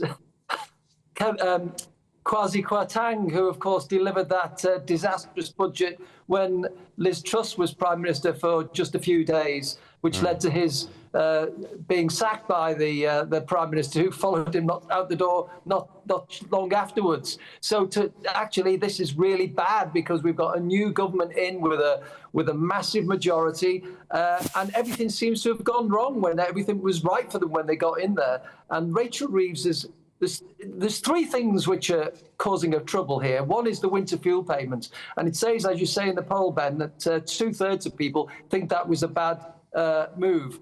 I don't know who the third are who think it wasn't a bad move. Anybody with a political antenna could have told you, don't take money off pensioners. It looks bad, it looks heartless, and also pensioners go out and vote. And of course, in the last few days, Ben, she's had problems with sexing up her own CV, some suggestions that she over-egged what she'd done in the past, saying she was an economist when she was really Rachel from accounts, that she worked for the Bank of England for a decade when it was just barely 5 years. And of course, now we've got this latest story cracking her on the last few days that she was investigated for some kind of expenses anomaly, which of course she denies knowing anything about it. But these things are coming out, and all of this is a toxic mix which is putting the skids under her. And this report suggests that there are some cabinet ministers who are now admitting that the Chancellor is in the danger zone. That means Keir Starmer's in the danger zone too, because to kill off somebody, to sack somebody who is inextricably linked with himself and his own leadership would be a very, very bad move. But how long can he carry on with this? Well, also, Dave, great points. Also, he's backed her as recently as a few days ago over the CV situation, saying, no, I've got full confidence. So it puts him into a bit of a corner as well. I'll introduce you to my panel now. Some of them you know. Linda Jubilee, Paul Richards, the former Labour Special Advisor, and Peter Blexley, former Met Police Detective. Who wants to go first? Linda? Okay, at the bit? David, long time no see. Nice to see you. So do you think, in communication terms, that this situation is perilously close to bleeding out? And by that I mean there's just too many things going wrong at the moment. What do you think the chances are that she will survive perhaps until the autumn statement, but then will be quietly moved away from her post? You see, whatever you do, removing a chancellor, and if you look back historically with the likes of Nigel Lawson and other big sackings, to sack the chancellor is a massive, massive move.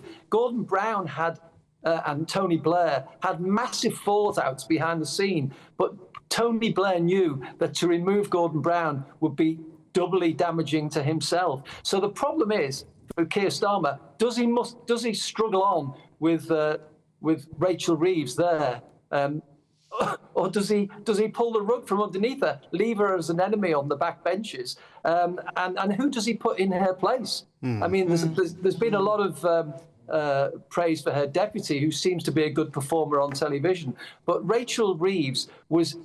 People voted Labour on the joint ticket of Keir Starmer and Rachel Reeves. All those polls said, who do you think was better for the economy? They named the Tory two, and they say Keir Starmer and Rachel Reeves. And they were the two people who were elected as a joint ticket. So really, to fire shots at Rachel Reeves would be shooting himself in the foot in many ways. So I think he'll try and struggle on with her, but there will come a stage, if any more damaging moments arise, that he's going to have to make a really serious call on that. But for now, I think he'll struggle on.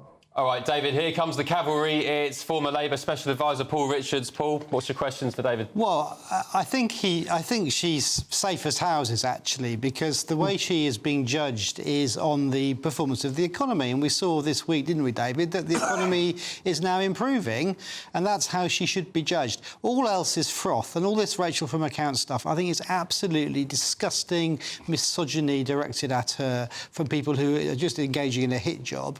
The way we should judge our Chancellor of the Exchequers is, can they deliver? And at the moment, there are the green shoots of growth there. And surely that's the thing, is it not, David, that she should be judged on? No, of course, that's what's going to happen. The problem is that all the things that the Labour Party are doing now will have to pay dividends in 3 or 4 years. That's absolutely right. So if they've got everything right now, then they'll be all right in a couple of years' time. And that's where Keir has put all the money on the chips on that particular move. And yes, Rachel must be keeping her fingers crossed that that's going to work. On your point about Rachel from accounts, I realise you're a Labour man, and as a non-aligned, straight down the middle journalist, my view is she gets it in the same way that the Tories got it when they were in power. They Lettuce Liz Truss, for instance, it's not, was that misogynistic? I don't think so. I think a lot of the Labour people were all revelling in that one at the time. So, you know, Rachel's in power, and I think she's a big girl and she knows how to take it. Yeah. David Wooding, great stuff. Thank you for your company. Really appreciate it. And on that mic drop, Paul Richards, were you protesting when Liz Truss was being... She still is bullied now, I'd argue she's bullied. Calling her, you know, lettuce Liz and so on and so on. Very quickly. Well, she tanking the economy and Rachel's growing the economy. OK, so it's OK to call Rachel Liz Truss lettuce Liz, but not Rachel from But that's not misogynistic, Got is it? it? Got double standards, I understand. No, not at all. Stick with us. Back in just a tick. More front pages on the way and some more big stories from the Sunday front pages. Don't go anywhere. Hello there, welcome to your latest GB News weather forecast from the Met Office. It's staying cold as we move through the rest of the weekend, some patchy rain in places, the risk of some snow as well, and lots of grey skies to come. High pressure keeping most weather fronts at bay as we move through the next few days. Fairly cloudy picture across the UK to end Saturday. Still some outbreaks of rain across the east, the risk of some snow for a time across parts of East Anglia as well. And very little change as we head overnight. Lots of cloud for many of us, some further rain and drizzle in places, temperatures dropping close to freezing. So there is the risk of some icy stretches first thing on Sunday morning. Grey skies for many of us, some glimmers of sunshine across the Highlands and the Western Isles as well as southwest England. So let's look at the details for Sunday morning. Showers across Orkney and Shetland as well as northern and eastern parts of mainland Scotland. The risk of some snow in there too. Sunshine across the west here and cloudy skies for Northern Ireland and northern parts of England as well. Fairly cloudy across the rest of England and Wales, some patchy rain in places, a few glimmers of sunshine towards the southwest. But those grey skies are likely to continue for most of us as we go through the day. A keen southeasterly wind making it feel chilly for many of us once more. A few glimmers of sunshine around the coast. Most places drier compared to Saturday, but the clouds thick enough for some spots of rain at times, particularly across Northern Ireland and eventually western Scotland. Temperatures 3 or 4 degrees in the east, up to 7 or 9 towards the west and southwest. Chilly start to Monday morning, some fog patches, some frost and ice in places too. As we go through the day, the cloud may break up a little more compared to the weekend to allow some brighter spells to develop, but rain soon moves in to Northern Ireland and snow across Scotland possible as we head through Monday and into Tuesday. Eventually, though, it will become milder. Mornings don't have to be tiresome, especially if you have the right company. Wake up to news as it happens, opinion and debate, and of course, a little bit of entertainment too. Because when the kettle's on, we're on. That's Breakfast on GB News, a show worth waking up for. Every morning from 6 a.m. Only on the People's Channel, Britain's news channel. We'll spread the news, you spread the word. It's Patrick Christie's Tonight, and here we do things differently. It's explaining the absolute madness of this, doesn't it? It's explosive. I mean, this is very good. It's lively. 850. Your government sat there, Sean, and it did nothing. It's controversial. And the Middle East has been in turmoil since before I was born. It's everything you need to kickstart your evening. Everyone's had their Weetabix tonight. I love to see it. That's Patrick Christie's Tonight, weeknights from 9 p.m. Only on GB News, the People's Channel, Britain's news channel.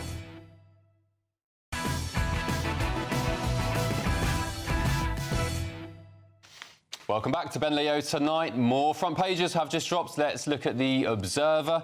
Keir Starmer set to join Europe Crisis Summit on Trump-Ukraine plan. Emmanuel Macron is calling for an urgent talk tomorrow. And in Saudi Arabia next week, the US, Ukraine and Russia will all meet to try and put an end to this war once and for all. The Sunday Times. This is pretty big. The Prime Minister to overrule Rachel Reeves and boost cash for defence. Keir Starmer's preparing to overrule his Chancellor and boost defence spending after the dramatic security summit in Munich. To me, in the wake of... We'll talk about this in depth in a second. In the wake of Rachel Reeves' CV scandal, the expenses, this new poll that we just discussed on the front of the Sunday Express, nobody has any faith in her. To me, this is the Prime Minister undermining his Chancellor. But we'll get the thoughts in just a second of the panel. And the Sunday Mirror... A former royal aide who murdered her tycoon lover is now looking after sick pets. Jane Andrews, who was Fergie's personal dresser in the 90s, beat her lover with a cricket bat, and she's now working in an animal shelter. Oh, there we go. Talk about rehabilitation. My panel back with me, Linda Jubilee, Peter Blexley and Paul Richards. Peter Blexley, what do you make of Keir Starmer overruling his Chancellor? I mean, to me, that's the beginning of the end, no? Or am I being a bit hyperbolic? Well, many of us have known, and many of us have said for a long time, that our armed forces need more cash. We've run our forces down to a level which I personally think is unacceptable, and many learned experts in the military field have said that if there were to be a war similar to that being fought between Ukraine and Russia that involved us, then we wouldn't be able to sustain on our capability on the battlefield for very long. So I think we definitely need more money. We also, of course, have that global political icon, whether you love him or hate him, Donald Trump, astride the politics of the world, saying, NATO countries, you've got to plough more money into defence. So you're going to say David Lammy then, global political icon? Sorry. So there you have it. I think this is right. We need more money for our armed forces. I think this is just, it's not necessary. The collateral damage is that the PM is harming Rachel Reeves with this decision now. But the fact of the matter is we have to get defence spending above 2.5%, possibly nearer to 3.5%. Now, at the heart of the Mail on Sunday story is the mothballing of these 2 aircraft carriers. Now, that's not actually dissing the Navy. That's because aircraft carriers have a displacement effect on the whole of the defence budget. They're so big, they're so expensive that they distort the whole budget. I mean, it makes perfect sense almost to move them to one side and to concentrate what we have to concentrate on now. Because after Munich and after everything that's said there, I think Lord Danner is just absolutely right in what he says. We absolutely have to put the defence budget first. Paul Richards, why hasn't Rachel Reeves been consulted or even drafted from a comms perspective? I mean, this looks a bit. Just on the Danner thing, I have to say my time in government taught me one thing: that the most effective lobbyists for defence expenditure is the army. They are so good at this, and they've got people they're always at each other's throats. They are. There's a historic kind of rivalry between the army and the navy. The army and the navy often talk about binning the air force. Well, this goes back decades. Indeed. Let's just remind viewers what this Mail on Sunday story is. We'll get the front page up. An army chief, Lord Danner, has said the PM is heading for the dustbin of history because he needs to increase defence spending. And senior army commanders, meanwhile, have privately told the Mail on Sunday that the government should mothball the Royal Navy's aircraft carriers, with the money saved diverted into extra land forces. So, and I bet you in Monday or Tuesday's newspapers there'll be secret sources from the Navy saying that's the stupidest idea ever. What we need is fewer soldiers and we need more, sailors and aircraft carriers. Well, that'll be irrelevant. Because this is an argument about funding, isn't it? Yeah, it is. But, I mean, there's only so much money to go around, but I think it will come to it that at least one aircraft carrier will be mothballed. I mean, the big picture here is that we have to spend more on defence. I mean, Peter's absolutely right. If America is going to start retreating to its borders and withdrawing, from its global responsibilities, which is what looks like is going to be happening, we have to step up, and so do all the other countries of Europe.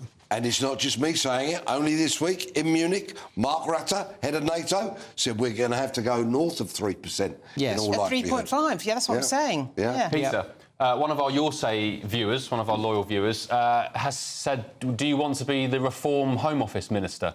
If you were ever the Reform Home Office Minister, how would you deal with this security situation and indeed the small boats? What would your approach be? I have never been so deeply insulted in all my life. Home Office Minister? Why not Home Secretary? A junior minister? No, I think maybe that's what they meant. Yeah. Well, words are important. They are. I don't know who it was. Kindly email in again. It was a while ago. Get me a promotion, please. Somebody said it a while ago. Right, if you were the Reform Home Secretary, then how would you deal with, all the chaos going on with our borders and defence and Putin and everything else? Well, Putin wouldn't necessarily be under my brief if I was Home Secretary, but policing most definitely would. Yes. And I would have police spending, efficiency, capability very much on my radar. I would like to see far less wastage in terms of inefficiency, dare I say it, DEI wokery, pulling the strings of our police service. And I would like them to get back to being what the public wants from its police service, a service that patrols the streets, detects and deters criminals, And when crime does occur, they investigate it promptly, professionally, and hopefully lock up bad people. Yeah, here. Why not? I mean, it sounds like common sense. I mean, would you, in all seriousness, would you ever consider a job in government? I mean, say reform one power in 5 years, and they came to you and said, Peter Bleksley, we love your tough talking on GB News. You've got lots of fans. Would you ever consider it? There are so many skeletons in my cupboard. Well, actually, I've laid them bare through my books and broadcasting in recent years, but still, there would be certain elements of the media that would have a field day picking up on my indiscretions of the past, and I'm not sure that I will want to lay myself bare to that kind of... nonsense. Yeah. But who knows? Well, who knows? Never say never. We dare roam around in your closet then, Peter. Should we look at the Sunday Times? At the bottom there, work from home parents make pupils think school is optional. Peter, you liked this. Sorry to stick with you. That's according to the Ofsted head. So parents who work from home are contributing to poor attendance rates because their children feel going to school is optional. Children learn so much at school, not just reading, writing, arithmetic. They learn how to socialise, to be social creatures. It's vital. Do not educate your kids at home, please. Send them to school. They will make friendships that will last forever, and they'll be better socialised human beings. The homeschooling rates are exploding, Linda. Yeah, I've got a couple of mates at the gym who are really into it. They're trying to get me to do it. I mean... I think this was happening before lockdown as well. I think there was a trend towards homeschooling. But I agree with Peter. There is a structure to the schoolroom, to the school building. I'm all in favour of school uniforms. There's a structure to the day. There's a timetable. Those are hugely important lessons for young children that I simply think that unless there is a compelling reason for homeschooling, children should go to school. And actually, it could be that they've picked up an example from their parents. If they never see them go to an office, I think that is a bad sign. Yeah. Paul, what's your thoughts? Well, I think there's a sort of war on the idea that working from home, you know, you can't work from home. There's so many jobs where you can work from home and should be, but the parents should. The parents, it's a bad example. You can work in the Home Office these days and work from Finland. But the parent still has a responsibility to inculcate in the child the idea that they have to go to school for all the reasons we've been talking about. By example, don't they? Indeed, they do. But if you're working at home, you're not lounging about playing the Xbox. If you're working, that's the example. But I'm talking about... Well, that's not what this story is, Linda. This story is saying that if you're working from home, the Ofsted head says that makes kids think they can stay at home too. But that's what I'm talking about. And that's not what we should be doing. It's up to the parents to tell the kids to get out the door and go to school, isn't it? I've just said that school gives kids a structure that's terribly important to them. If they see that their parents do not have a similar sort of structure, they do not. But that doesn't have to be going to work to an office, because work is an activity and not a place. Can I just say, you can't work from home with children around, especially young children. My kids are 5 and 2. I was trying to do something earlier. Actually, I was editing that Leo Unleashed video in my front room. I was meant to be in my office, I wasn't. Anyway, just impossible. You can't work from home when you've got kids around. I don't care what your job is, it's a joke. Sunday Telegraph, very quickly, the architects of the Chagos Islands deal. As a reminder, if you don't know, we're giving £9 billion away, reportedly, to Mauritius for our territory, which they've never had a stake to, for some bizarre reason. Ask Keir Starmer and his lawyer mates. Anyway, front of the Sunday Telegraph, the architect of the Chagos deal has been raided over a cash scam. This is the ex-Prime Minister of Mauritius. He's had his door kicked in because he's apparently been involved in money laundering. Peter Bleksley, you must know a lot about money laundering from your time at the Met. What types of people launder money? Ben, if I give you a load of money, will you take my house off me? Say again, sorry? If I give you a load of money, will you take my house off me? Because it's a similar kind of deal to what we've got in the Chagos Islands. Yeah. It's kind of nonsense. There is so much potential skullduggery lurking around the entire machinations of this deal and the people involved. There's a lot of disquiet coming from America over it. There's many people here that are, quite frankly, confused by it, and there are many elements of this deal that are confusing. To me, it doesn't seem like a very good idea. And before anybody puts pen to paper, I'm wondering if our government could have a fundamental rethink on it, please. I mean, some of the details are... it's like a film, isn't it? I mean, apparently they raided the house of this associate of the Prime Minister. who did the original deal, and they found literally suitcases stuffed full of banknotes and Rolex and Cartier watches. I mean, that's extraordinary. What a joke. And this is the guy, this is the Mauritian politician who was involved in the last round of negotiations. I mean, this whole thing stinks, doesn't it, Paul? What is going on here? And by the way, when is somebody in the Labour cabinet going to raise their voice properly and hold Keir Starmer to account? When are they going to put party politics aside and, in the interest of this country and taxpayers, and say, this thing stinks, Keir Starmer? What are you doing? I think there is a historic injustice that needs to be righted, which was the Chagosians being booted out of their homes and having to live in Crawley and elsewhere. What's wrong with Crawley? Nothing at all, but a lot of them want to go home. So there's that issue. Then there's the security issue, and we do have to have that base there for our international security reasons. I wonder if the deal is back on the table, though, just simply because of the change in the White House. And that's the crucial plot difference now since the last time this was being discussed with Mauritius. So I think the deal is still live, actually. So I'm not sure it's going to pan out in quite the way people thought it would 3 months ago. Sorry, go on. I mean, are you a fan of this reparations, as suggested by Mr. Lammy for the Caribbean and such like? No, I'm not, no. But in this situation, it seems OK, is it? Well, I think it's a very big issue, reparations, but I don't think just handing trillions of pounds to people for some historic wrong is right. Yeah. Just a very quick line from this story in The Telegraph. I mean, it's crucial. It says Sir Keir Starmer called the ex-Mauritian PM who's just been raided for money laundering in the first 5 months of his government as they were negotiating the handover. He and David Lammy also met him at the Foreign Office a few weeks after the general election. Right, coming up, my panel will share their biggest fails from the week, where we'll have some truly terrible takes to bring you. Don't move a muscle. This is Ben Leo Tonight, only on GB News.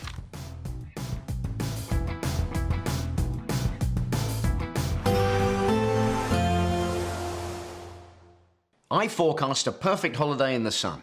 Weather looking good then? For sure, and no worries about our travel insurance. All Clear Travel Insurance sponsors GB News Travel Destinations Forecast. Heavy showers and thunderstorms affecting the Adriatic and Ionian Sea coastlines, and this could also bring a risk of snow to Croatia. This will be through Saturday and also into Sunday, where low pressure largely dominates. But as we head further west across the Mediterranean, it should be largely settled, bar a little bit of cloud and perhaps the risk of the odd shower across Portugal and northwestern Spain. But Madeira and Tenerife largely settled, and it remains largely settled into next week, with temperatures widely in the mid-teens. All Clear Travel Insurance sponsors GB News Travel Destinations Forecast.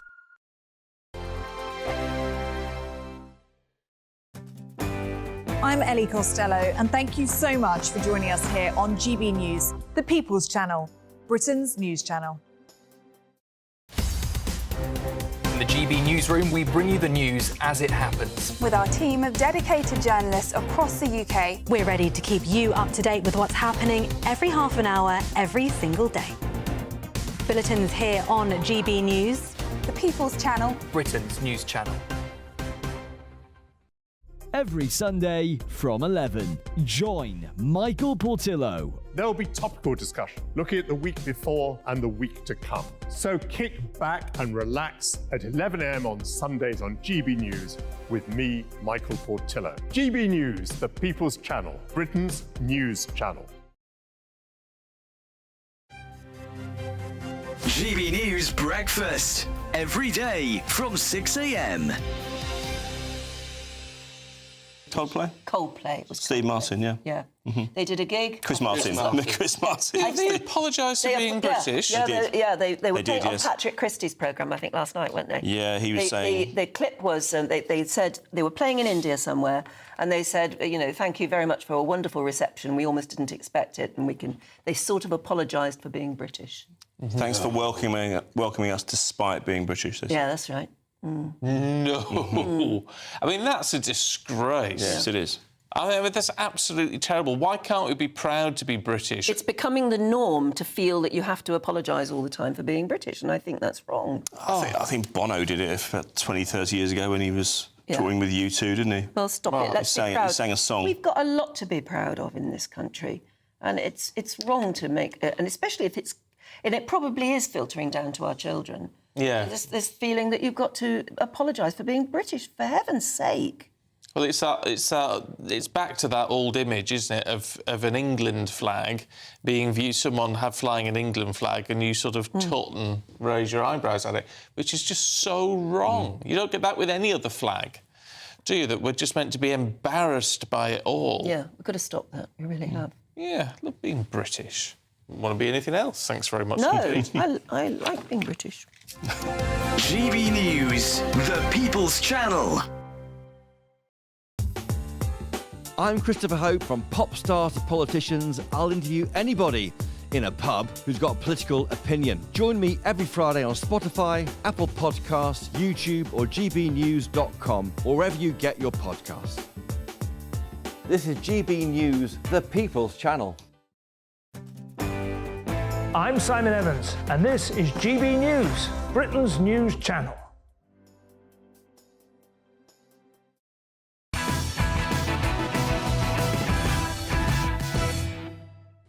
Welcome back to Ben Leo Tonight. Time now for our big weekend fails. I will kick us off, and this absolutely blows my mind. Take a look at this.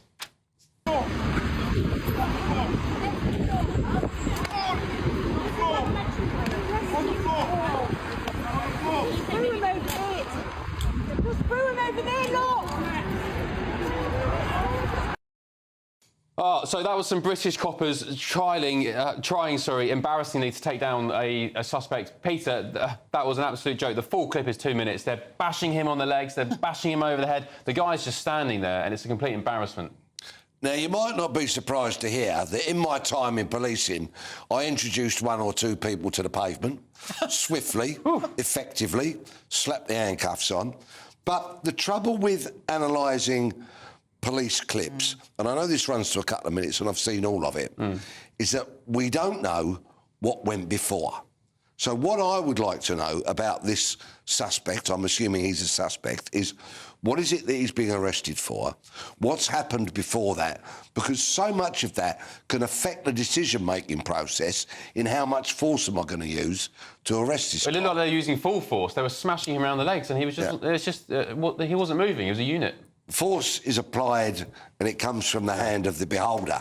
You know, there are certain people that can whack and there are other people who whack. So what you're saying is you would have taken him down with 1 strike? Well, what I'm saying is, given the fact that there were people watching, so you've got to be aware of that and careful that you don't make a bad situation worse, I'd really like to have known what went before. You're being very kind. I'm a big, big fan of robust policing, of course. Do our coppers need to be armed?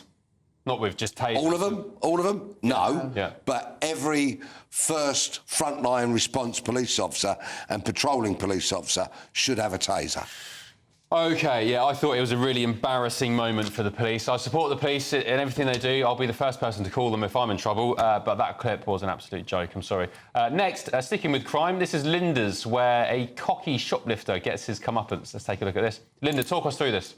So here we are, helping himself as usual. I mean, this is my bugbear at the moment, is shoplifting, and out he comes. Whoa, and there we go, right down. Who is that, a cyclist that takes him out? It's a scooter. It's a man on a scooter, I think. Is it an accident, or was he trying to stop the shoplifter? Well, the second guy's certainly trying to stop the shoplifter. Yeah. But either way, the guy's on the ground and he has effectively been stopped. And the security guards, of course, aren't even allowed to intervene, are they? They just stand and watch. I talked off-air to Peter about this. Look at that. He clocked him. He turned around. Yeah. He was walking off and clocked him. What a lad. Yeah. Yeah. Peter, I love to see that happening because I'm... I'll just give you one example. In my little town in Marlow, a little town on the river, I went to buy a jar of face cream. All of the shelf was empty, and I said, well, you can't have sold all of it. Why haven't you had another delivery? She said, no. Someone came in with a wire basket, walked up to the shelf, it's expensive face cream, swept it into the wire basket, and then just walked out. And it's all in car boot sales 2 hours later, and you know. No one stopped them. Peter, why don't people get involved anymore? Why don't people stand up for when they see crime or injustice? You know, why is there such reluctance to get involved? Because so many people are carrying knives these days and are willing to use them. Yeah. I don't blame people for not wanting to get involved. Only get involved if you've got experience, you're trained, you can make a dynamic risk assessment and you won't make a bad situation worse. OK, Which rules out most people, doesn't it? It rules out the layperson, certainly. Right, we've got to move on, because Peter's big weekend fail raises questions about the Chancellor. I spent the best part of a decade as an economist at the Bank of England. I know the importance of financial and economic stability. Peter? Rachel, 5 years and 7 months does not, in my book, qualify as the best part of a decade. And Paul Richards, one of those years, of the 5 years, she was studying, so it was 4 years, wasn't it? Well, she's an economist with a degree in economics from the London School of Economics, so I think she's doing a good job as far as I'm concerned. OK, Paul, time for your big weekend fail, where Kemi Badenoch had another, according to you, disastrous PMQs. Well, also according to all the Tory backbench MPs. Let's look at the clip first. Let's look at the clip. The government is now recruiting a new Chief Inspector of Borders who lives in Finland and wants to work from home. This is not serious. Why should the British public put up with this? Rumours have it that she's facing a leadership. Well, I think they're more than rumours. But Starmer comes back there and says, well, hang on a minute, Kemi, actually, it was under your government that this has happened and we've stopped it. Now, that was such a stupid mistake for her to make, not read the briefing, not know what was going on.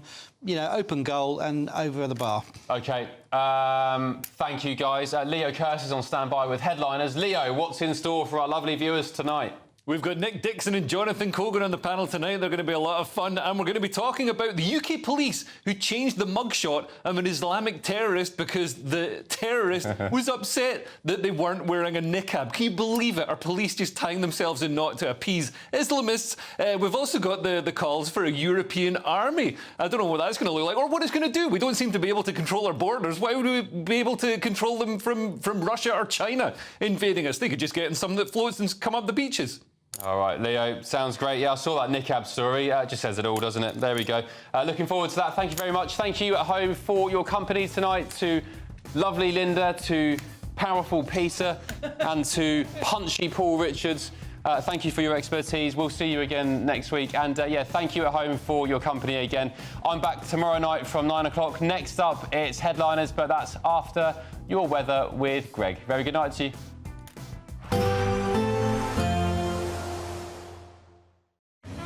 A nice bright morning will generate a lovely warm day, right through to the evening. Boxed Solar, sponsors of weather on GB News. Hello there, welcome to your latest GB News weather forecast from the Met Office.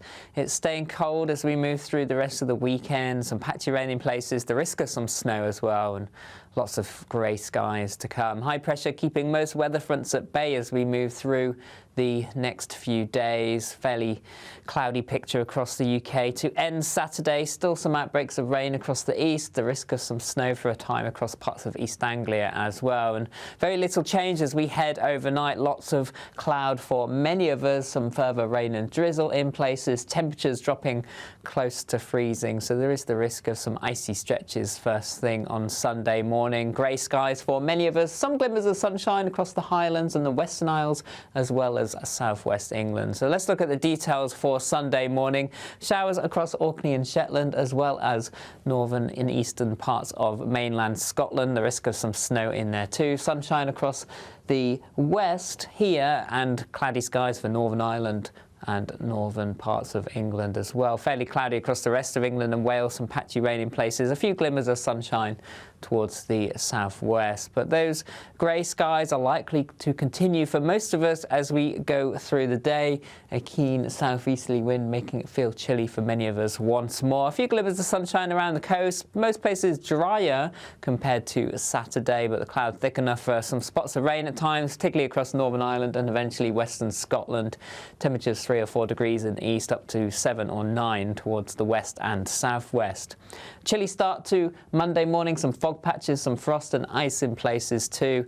As we go through the day, the cloud may break up a little more compared to the weekend to allow some brighter spells to develop, but rain soon moves in to Northern Ireland and snow across Scotland possible as we head through Monday and into Tuesday. Eventually, though, it will become milder. There will be a light breeze in the morning, leading to a warm front. Boxed heat pumps, sponsors of weather on GB News.